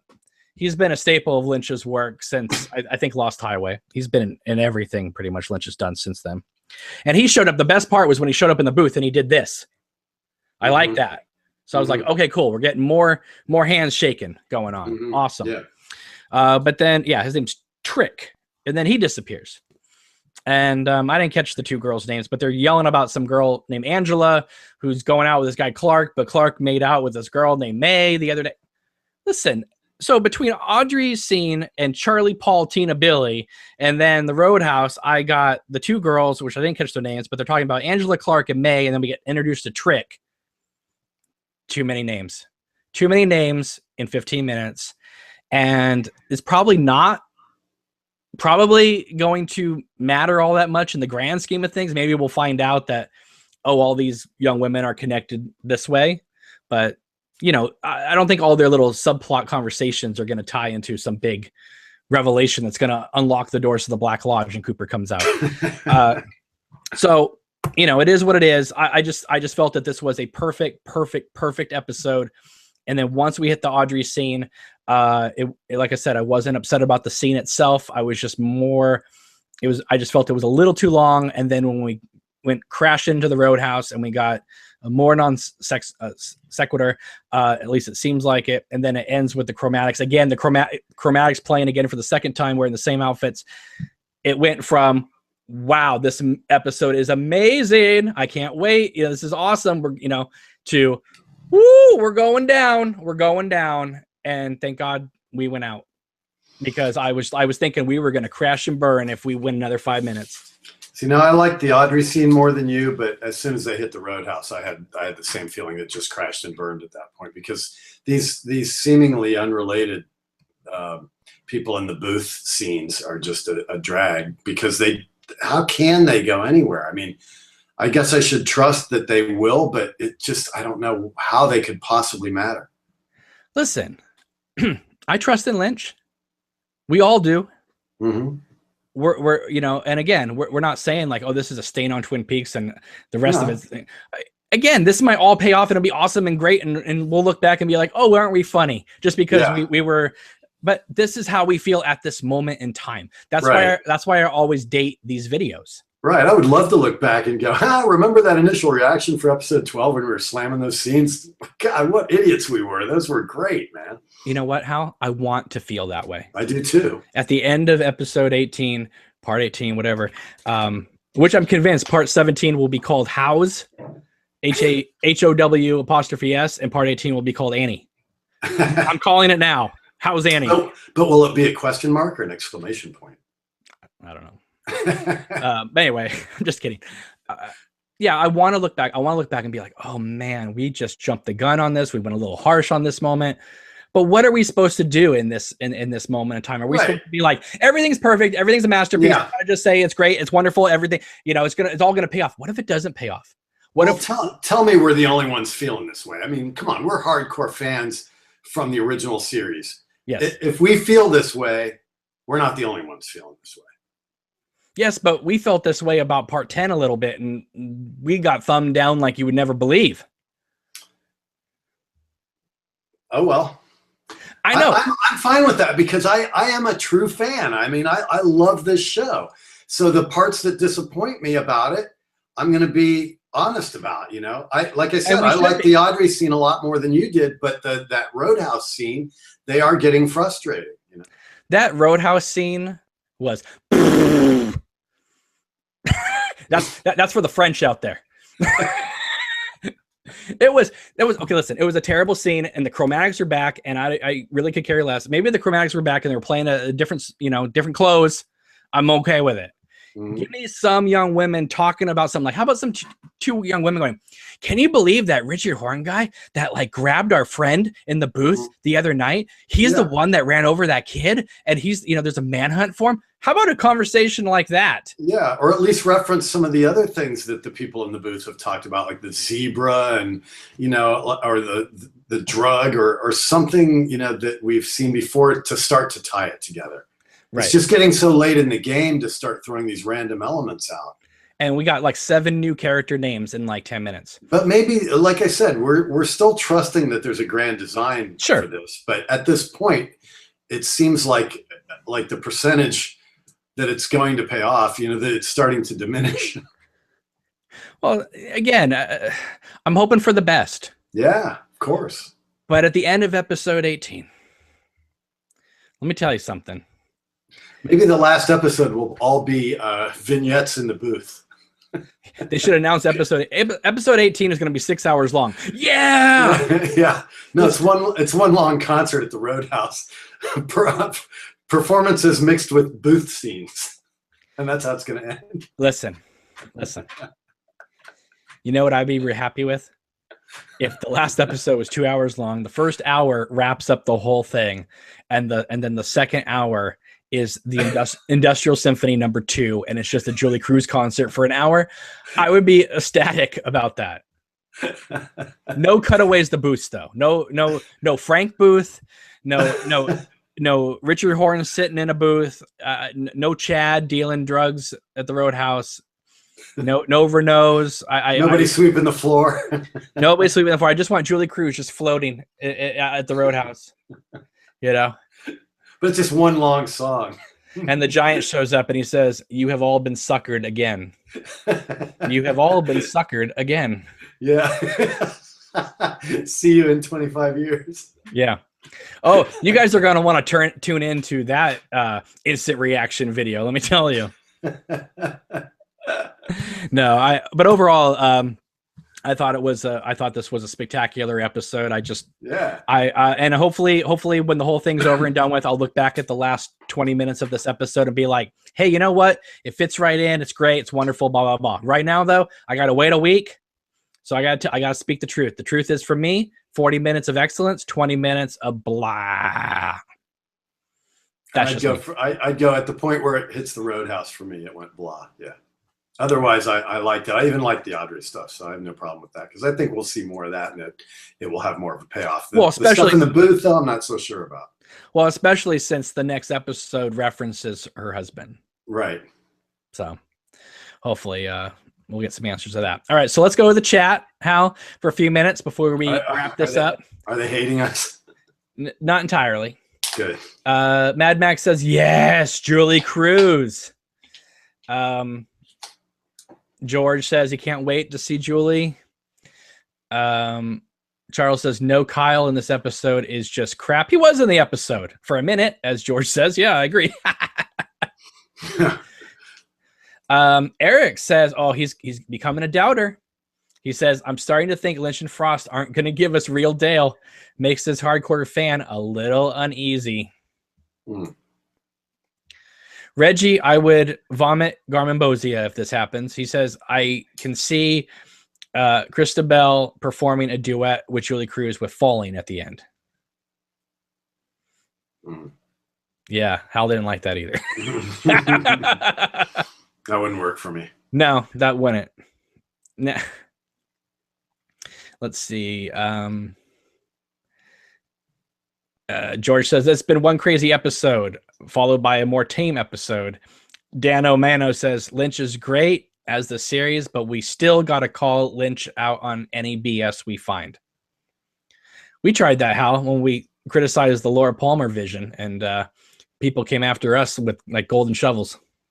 I think some people did, but I think for the most part, people, healthy criticism, Listen, if you guys want a podcast that just kiss Lynch's butt all the time, just watch. There's plenty of those out there. That would be boring. Yeah. You're gonna get at least our truth on these podcasts. Yeah. Rosenfield 10 says this episode went downhill the moment the French girl showed up. Ooh, so he really didn't like the whole second half. I like that. I like that scene a lot too. So I haven't. Reggie said this episode went downhill like John Justice Wheeler's life. George Ray says part 11 was firing on all cylinders, never a dull moment. Yeah, that was a good episode last week. Let's see. Scooby says, I would rather have an honest critique than wasn't this wonderful every episode. I appreciate the honesty. Thank you, Scooby. I appreciate it. That means a lot. It does. I mean, and you know, if we think something's wonderful, come on. I mean, we just kissed this episode's butt through like the first half of it. So yeah, we friggin' gush for the most part. You know. I agree, George. He says we should be at Jack Rabbit's Palace next episode if we are in a linear timeline. Yeah, that would be good. That's right, because that was the next day. We were up to the next day, right? Right. That always makes me sad though when they say like this happens in 2 or 3 days from now. I'm like, oh great, I gotta wait 3 episodes. Yeah. Mark says we haven't seen Mr. C in a while. That is true. And if I was a betting man, which I'm gonna be totally wrong on, I think he's already in Twin Peaks. And I think that's why the young girl was throwing up in the last episode. Yeah, that makes sense. That's my listen. That's not happening. He's probably sitting in Vegas somewhere. But anyway, Mad Max says, "Oh God, no! Please let the Julie Cruz song be a solo, please." Rosenfield 10 says, "I believe Mullins will punch Tom Sizemore next week." Listen, Hal, I'm gonna tell you something else. I'm gonna be disappointed if Bushnell Mullins doesn't get to kick someone's butt in this series. Yeah, I'd be disappointed if Battlin' Bud doesn't get to throw a good right cross. I mean, it's been foreshadowed forever, you know, that there was going to be a scene. They keep showing the boxing picture. They keep showing him working out, right? Yeah. If they don't have a moment, like I was hoping he was just going to kick Ike across the floor. But that didn't happen. So I hope Dougie will be defended by Mr. Mullins. Maybe he'll get fed up with Dougie and give him a punch, and that'll wake him up. Or it'd be awesome. I think someone threw this out to me earlier that maybe Dougie will wake up and be Cooper, and Tom Sizemore won't know that, and Cooper will kick his butt. Maybe Cooper and Bushnell together will do it. Charles says the ending Roadhouse scenes might be there to show how messed up Twin Peaks has become. I still hate them as well, but maybe that is their intent. I agree, but we have gotten so many of those Twin Peaks that are messed up scenes so far in the series that I think I'm ready to see what's next. Yeah, I'm ready to see James in the Roadhouse or something else. Yeah. Voltaire says if it wasn't for the Sarah Palmer scenes, this episode would be difficult to watch. I don't know about that because we praised the Ben Horn and Truman scenes and the initiation of Tammy into the Blue Rose. Yeah. 100 Z Mad says pacing is now becoming a problem. You know what? If this was any other director, I'd be like, no, we got plenty of time. But because Lynch does like to take his time, yeah, I can see how. Oh my, we don't have much time left, Hal. You know what I mean? And is everything going to happen in the last 2 episodes? I hope not. I kind of want to see some action stuff throughout. Yeah. Will the pacing start to accelerate, or will it continue at this level of, reveal? And if so, it does seem like we're running low on time. It seems like he's going to have to really ratchet up the pace in order to get all the information in time. But right. George says Mr. C still has to take out Ray. That's true. Ray went to the farm, and we haven't seen him since. But all the balls in the air, man. It's like the parasite in the young girl's mouth. What was that? It's like the vortex, the woodsman. It's like there's so much going on that how are they going to wrap it up in 6 episodes? So Hal, I hope you have a cigarette with you. Oh man, I don't. People are requesting it. They're requesting it. All right, you hang on there a second. I'm gonna go I'll be right back. All right, Reggie says maybe Julie will take out Tammy. Yeah, maybe. Probably not. But have we decided yet when does the dossier take place before or after the series? I don't know. People are still throwing that question out to me, so let me know. Rosenfield 10 says the Mitchums want to adopt Dougie. Yeah, we all kind of want to adopt Dougie because he seems like a sweet guy.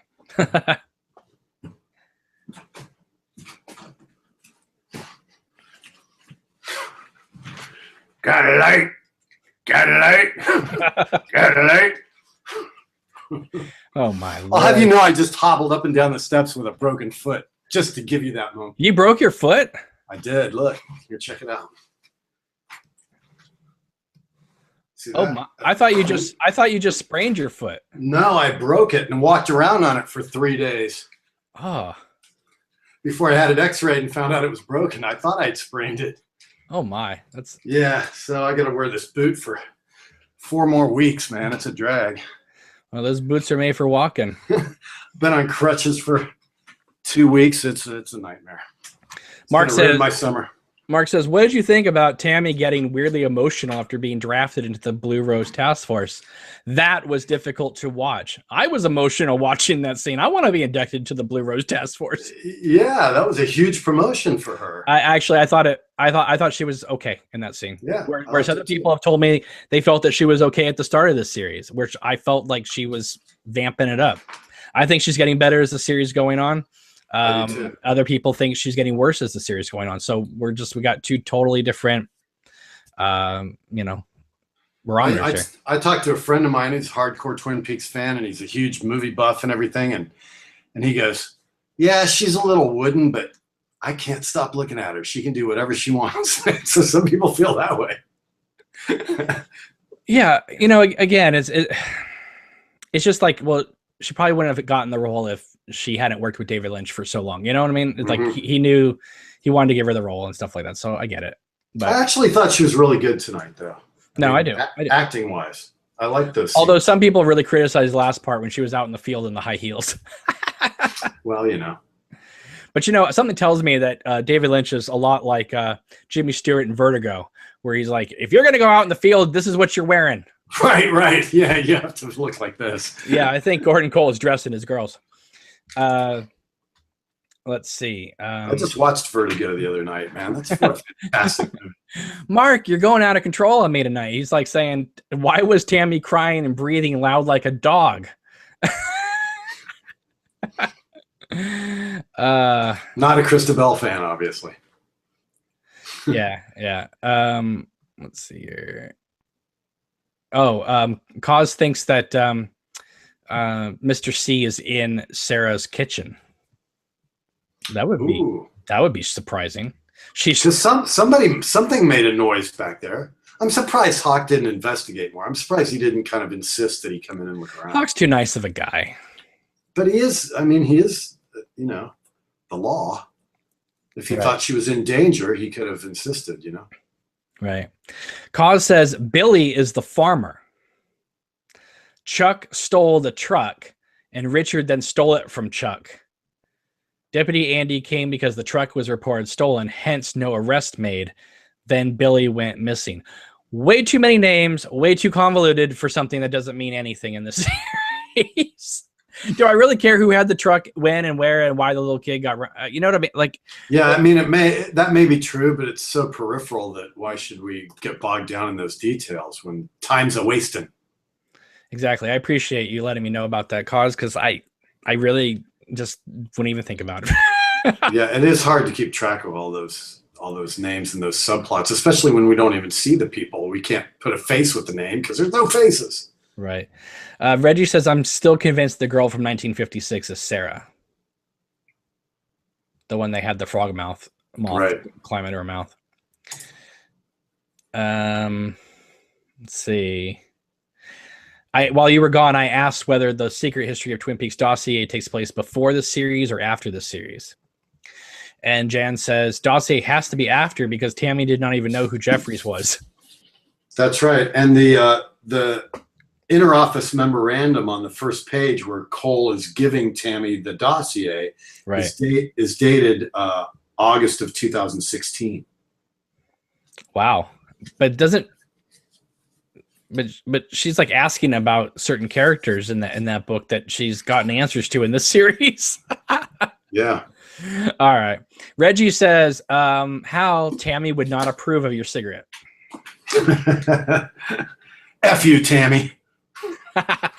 Now you're becoming Diane on me. Great. DDR Rez says, I am not your foot, Hal. I wish it wasn't my foot right now, to be honest with you. Rosenfield 10 says, what does the FBI do now? Are they going to look for Cooper, investigate New York, look for Briggs's head, or follow the wedding ring lead? Yeah. Yeah. There's a guy, Richard, who is on James's podcast, actually. And I actually think that he brings up a good point where he says the good guys, the FBI, they're doing nothing. I mean, there's tons of people getting hurt and killed, and there's nobody, they're not doing anything, right? I mean, yeah. Bill Hastings was killed around all of these FBI agents. Oh my goodness. Yeah, they're kind of, the woodsmen are a little hard to they kind of fade in and fade out. But it's listen, hard to get a hand on. I saw a chubby woodsman sneaking into a police car, I would have more of a reaction than Diane did. Right, which goes to show that she's gone rogue on some level, because she didn't sound the alarm on it at all. Exactly. Man, there's just ganging up on Tammy in here. 100Z Mad says Tammy earned another Razzie tonight. God. Listen, I've been very hard on Tammy Preston, the portrayal of Christabel. I've always said from the beginning that it was Christabel playing Tammy Preston. But yeah. I think she's blurring out that second Christabel with each new episode. So it seems more like Christabel is playing Tammy, like as we're going on. This is her first acting job, so you have to give her a little bit. I mean, she can't help that. I mean, would you say no if David Lynch cast you in a major role in Twin Peaks? No, I was thinking tonight. I really wanted to play that clerk in the after the girl goes, what? Yeah. I really wanted to be that boy clerk. Like, I'll take it to her house. Yeah, that's the kind of role I would ask for. I think they did actually cast, just townspeople. Didn't they put out a casting call for just locals? Yeah. No. I know the woman who, for years, I've known her for years, like probably 20 years or more. She runs the talent agency that they went through to hire the local actors. So she and I have been in touch about, so that I can have some of these actors after the show is over come on to this podcast and tell us all about their experiences. They had a live video from the Twin Peaks Fest earlier tonight that I watched. I don't know if you caught it. It was the dude that's in the back seat with Harry Dean Stanton when Harry Dean's like, I've been smoking for 75 years every day. Right. That guy, and they were playing that scene, and he was watching it with the fans and talking about his experience. And he said, it was an interesting story because he goes, I got my lines and I was practicing them for 6 weeks. And I got in there and I'm sitting down with Harry Dean Stanton and they go, we're going to make some changes. And they gave him all new lines 10 minutes before they were set to shoot. And Harry Dean goes, fuck Lynch. Because he had his all memorized too. So they're like, okay, 10 minutes later, you got to do this scene. And he goes, if you watch it, we did it all in one take and we got through it. But then we had the script sitting on our laps. And if you see at the very end of the scene, right before they cut, Harry Dean smiles. And his smile was like, I can't believe we got through that scene. And then it was like, Lynch was like, that was great. And then it's like, we don't have to do it again. Yay. They were totally celebrating that they even got through it. That's hilarious. Yeah. Well, you know how Harry Dean Stanton works, right? I mean, they give him a script and he will only agree, maybe not with Lynch because they're good friends, but in any other movie, he will only agree to be in that movie if he can rewrite his entire part. Oh, wow. So, I mean, he's used to getting new lines of dialogue. Yeah. Let's see here.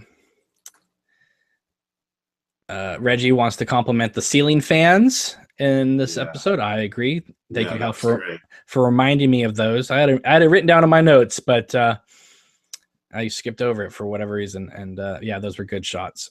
Mm-hmm. Let's see here.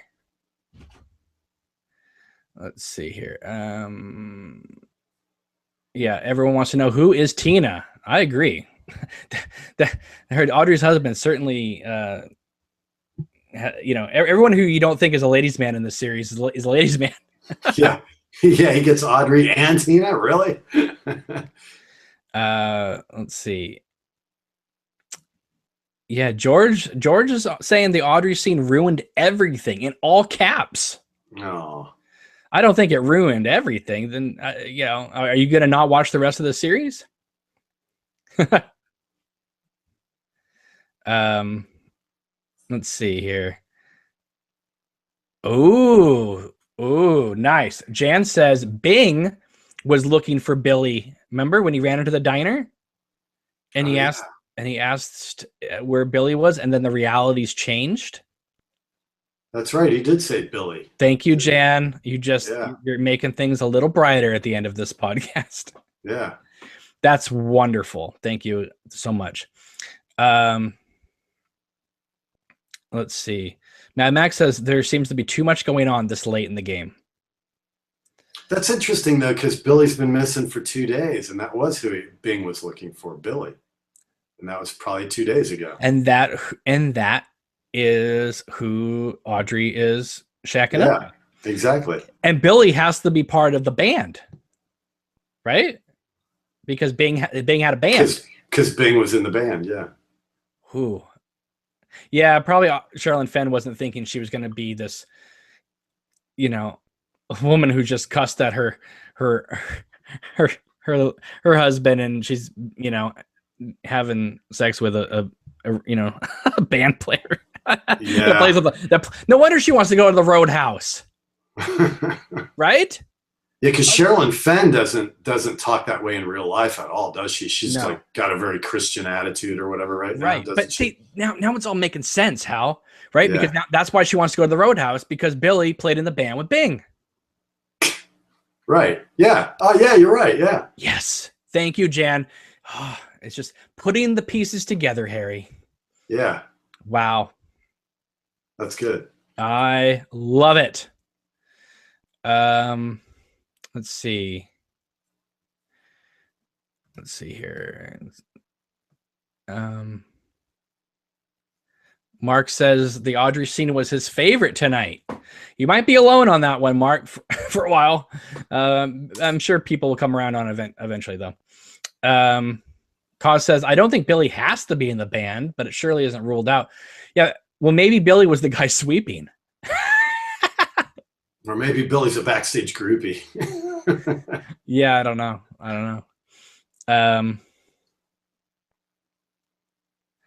Let's see here. Yeah, Billy doesn't have to be in the band, but he probably was the guy sweeping then at the Roadhouse, because they have to establish him some way, right? I mean, not every character can have a cold hard cut, and then there it is. That'd be cool if the sweeping guy ends up being Audrey's paramour. Yeah. Well, you know what's really creepy then? That means that she's doing it with this guy who's sweeping up at the Roadhouse, and Charlie. Ew. Yeah, but what I'm saying though is that her boy toy is sweeping at the Roadhouse, who then works for the Renaults, who had a hand in selling Audrey to slavery at One-Eyed Jack's. Yeah. Woo. Creepy connections. Yeah, creepy. So, do you think that Audrey went down the spiral because she couldn't get Agent Cooper, and Billy Zane left her, and so she's just like, screw it, my life sucks, like she's lost all motivation? Maybe, but that's really upsetting and sad, because I really do hope they explain it if just by saying John Justice Wheeler was killed or something, because Billy Zane's character seemed like he was going to come back for Audrey. Mm-hmm. I mean, he didn't seem like the kind of guy that would just want to do her on the plane and then take off for Brazil. But you never know, man. I guess, but I don't know. He seemed like too nice of a guy. And those sweaters, man, those sweaters he was wearing, he was, no player rocks sweaters like that. All right, guys. Any last comments before we go? Oh, Mark's just full of fun compliments tonight. He says, I hate John Justice Wheeler. That makes me sad. Hate is a strong word, Mark. That makes me so sad. I like John Justice Wheeler, and I like Annie Blackburn. I love Annie. John Justice Wheeler, I'm like, take him or leave him. 100 Z Mad said John Justice Wheeler died on the Titanic. Reggie says, I can't wait for Cooper to meet this Audrey. Wonder which Cooper's going to meet her first, though. I don't know. Mark says he wishes that John Justice Wheeler was non-existent. George says John Justice Wheeler is better than Little Nicky. Hey, don't say that. Little Nicky grew up to be Red, played by Balthazar Getty. I like Little Nicky better than John Justice Wheeler, to be honest. Wow. You guys are just cold-hearted Twin Peaks fans. Who do I surround myself with? My goodness. I like a little positivity. I think I like Dick Tremaine, so I like that whole thing. Yeah, I really do wish Ian Buchanan was in this series, even for just the scene. Me too. You know, Mr. Horn, I'm here for your tailor's fitting. yeah, I'd like to see him stop in to check in with Andy and Lucy. Just to see that dynamic again. Well, they played at one point in the series a few notes from Dick Tremaine's theme. Really? Right before they showed Lucy and Andy. Right before they did the chairs. They were shopping for the chairs. And I thought, oh my God, wouldn't that just be amazing if Dick just comes in and is like, Lucy, did you get my payment for Wally Brando this month? Hey, we didn't talk about the message that David Lynch sent to the Twin Peaks Festival. Tell everybody. I don't know anything about it. It was who is Betty Briggs, the actress, Jan. You mean Charlotte Stewart? Or Charlotte Stewart, sorry. Charlotte Stewart said she emailed David Lynch and said, okay, I'm going up to Twin Peaks Fest. Is there anything you want to say to the fans? And he said, let me think about it, and got back with her later. And he said, Dear Charlotte, try this. And then in quotes, perhaps one chair leads to another. Let me get the wording exactly right. It was something close to that. Made a reference to the chair. One chair leads to another or something. Let me find that. Well, Agent Cooper was saying a chair with the giant. Right. And then also Major Briggs's chair. Right. He said something about maybe one chair leads to another. Gotta get my contacts in. I'm having trouble seeing. Does one chair lead to another? That's what he put. The question. Does one chair lead to another? Well, Cooper was sitting in a chair in the Black Lodge, and then he's going to be sitting in a chair with the giant at one point. I mean, like, because when the giant says at the beginning of the series, Richard and Linda, Cooper says, I understand. So Cooper has to engage with Richard and Linda at some point and then know what the heck the giant's talking about. So I am terrified that we're going to end this series with Cooper trapped in another lodge. Mm-hmm. But that's not the satisfactory ending that Kyle was talking about. I mean, are we going to be happy if Cooper's trapped in another, Yeah, we don't really want to see you in 25 years ending. No, we don't. Because I probably won't live that long. I would be 83 in 25 years, which is frightening. Yeah, I've said it before. I'll say it again. I don't really care how this show ends as long as I feel like it ends satisfactorily. And I'm not maybe going to be too happy if it just ends where we left off. And, Although he does like his circles, he likes to make everything circular. Yeah, but then again, that's Lost Highway. I mean, most of his movies are, they end on a happy ending of some sort. True. I mean, Mulholland Drive, no, but that's because it was angry that maybe ABC canceled his pilot. I was hoping too. I mean, like we talked about all these balls in the air for stuff that's happening now. I was really hoping to get some more, flashback stuff, but there just seems to be no time for that. Oh, more like stuff like black and white stuff? Yeah. There's not going to be another episode dedicated to that. Unless it's the final one. I mean, imagine if part 8 had been the final episode and just ended with like in blackness, you hearing the horse whinny, and that was the end of the series. Yeah. That would, I would have been like, I don't know if that's the worst thing I've ever seen or the best thing I've ever seen. Yeah. Yeah. and now that we don't have to say where's Audrey anymore, and we can continue to say where's Big Ed and even where's James, it's like, where's Leland? I want to see more Leland too. In Black Clouds. In fact, Ray Wise over the years has been one of the biggest, proponents of let's bring it back. And I got to the point where David told him, that Twin Peaks is a real place and we're going to go back there. And right now he's had one, moment, and Cheryl Lee so far has had one scene, and the rest of it she's been paid every episode for having her picture in the titles. Yeah. But if Laura is the one, the Palmer household has to factor in pretty heavily with that. And I mean, look who he had at that round table that we were talking about on the box set, right? Leland, Laura, and Sarah. Well, we do know the Palmer house does come back in a major way, right? Yeah, We've all seen that leaked footage. Yeah, that's true. And the fact that the part 16 is called No Knock, No Doorbell. Mm-hmm. And we all know from that footage that we've seen people walk up to the Palmer household and a door open without any knock or any doorbell. I mean, they may have put it in post, but putting the ceiling fan in there tonight, it seems like a foreshadowing of events to come. So right. Hopefully maybe it'll all center around. Who knows? But we still don't know. I mean, they could that scene again could just have been shot to troll everybody. Yeah. I mean, we haven't seen Cheryl Lee. Yeah.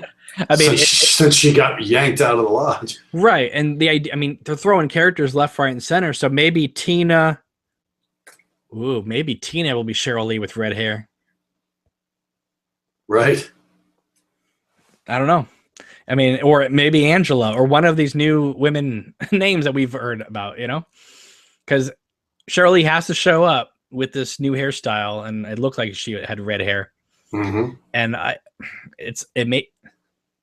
you know what? You know who might be in the kitchen? The third cousin, Cheryl Lee with the red hair. Why would Sarah be hiding her though? Seems like she doesn't want anybody to know who's there. Who knows what Sarah's thinking? I don't know. Sarah Palmer, look what she watches for fun entertainment at night. Yeah. I don't think she's having any fun at all in her life, to be honest with you. I want to know how she's paying for that house. Maybe Leland had a nice life insurance policy. Yeah, maybe. But that's of course he committed suicide, so that kind of voids that, doesn't it? In police custody. Yeah. And yet, Twin Peaks, this how shows you how much this town cares about each other. Twin Peaks came together and had a potluck dinner memorial wake for a serial killer, right. Serial rapist offender. So maybe Carl Rod's subsidizing Sarah's expenses. Maybe, I don't know. It's. I mean, I love this show. We may have issues with little things here and there, but there's nothing like it on television. I can't talk about other shows on TV right now for this long of time. I watch Preacher and I really like it, but it's like as soon as the show's over, I turn it off. I sort of forget about it until next Monday. I watch Game of Thrones, and I know there's so many channels on YouTube that do like 2-hour long discussions about Game of Thrones. Yeah, I enjoy watching those while I'm putzing around the house doing stuff. Yeah. I myself could never talk about Game of Thrones for 2 hours. Right, me neither. I agree. Not saying it's a bad show or anything like that, because I love watching it, but just there are some shows you can talk about for this length of time. Yeah. And some you can't. And I mean, I already did a Twin Peaks Thought of the Day video earlier today.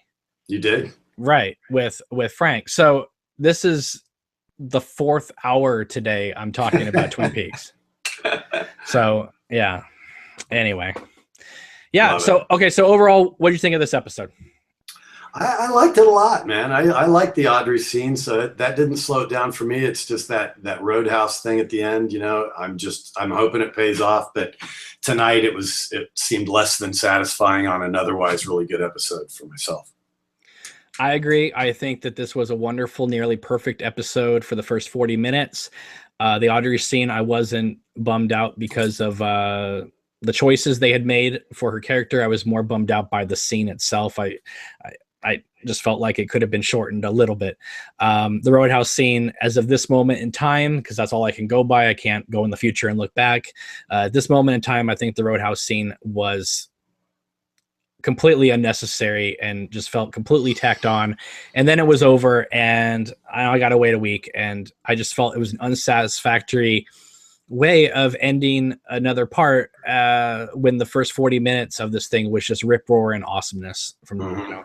So I felt like it was a 10. It was going to be a 10, and then it took it down quite a bit. But I still think this was a great part overall, and I'm hoping that the rest of the series will make me look back on the last 20 minutes of this part and be like, oh no, it totally makes sense and it's great, and you know. But just in the moment, it felt a little frustrating. Right now, it's a little frustrating at the end. But that first 40 minutes, man, I don't care what else is on TV this week. There's going to be nothing better than that first 40 minutes of Twin Peaks. So. Yeah, couldn't they put those booth scenes as deleted scenes instead of actually? Yeah, couldn't be that be the missing pieces, please? Right. Couldn't we have had something else, please? I mean, listen, I wouldn't have cared about those scenes if they were talking about something I was interested in. Right. But they're talking about, again, characters we don't know and I don't care about. I don't know who these people are. And the last time we saw 2 girls sitting there, I hope they sterilized the place because that booth, because that girl had all those diseases all over and rashes and stuff. Yeah, that's right. What's her rash all about? I don't know. It's probably from the drugs thing, but you know. I don't care. I really don't care, Hal. I don't care who these people are, what their problems are. I don't care about Angela, Clark, May, and Trick. I don't care about any of them. Maybe by the time this is over, I'll be like, oh, Angela, she's my favorite character of this whole new series. Right now, though, I don't care. Yeah, more shaking hands, less underarm rash. Yes, exactly. More shaking hands, more Janie E, more Mitchum Brothers. Hell, can we just get Candy in one of those booths? And anyway, did you hear that before we go? Did you hear that whole thing, that whole conspiracy angle with the girls' names, with Candy, Mandy, and Sandy? That they end in DIE? Not just that, the other one.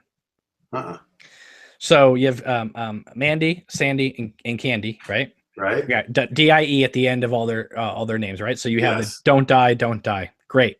But if you take the first initial of their names, MSC, Mrs. C, and then you take the and then after you remove their first initials and look at the rest of their name, the rest of the letters in their name for Mandy, Sandy, and Candy, each one of their names, Mrs. C, Miss C, and then the rest of their names spell out, each one spells out Diane.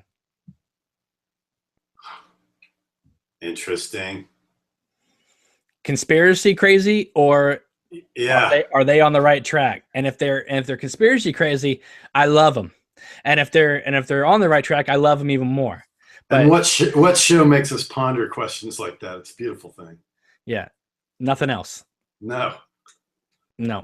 I mean, Small Wonder never made me question this, question my reality. Right. Out of This World with Evie, boop.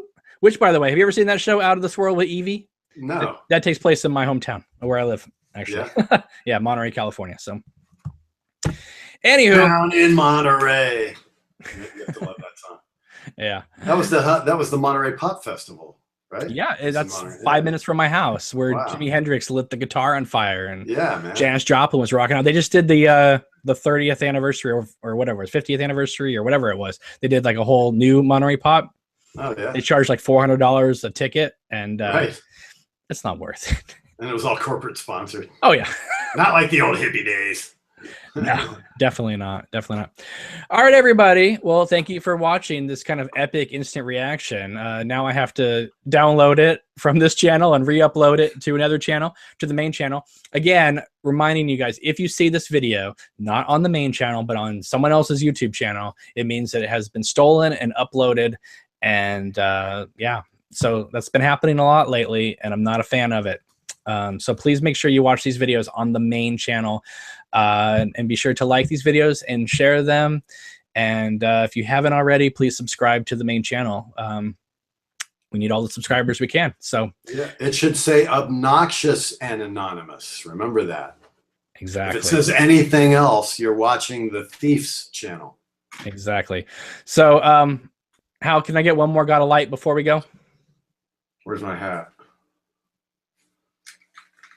I have to transform. Got a light, got a light, got a light.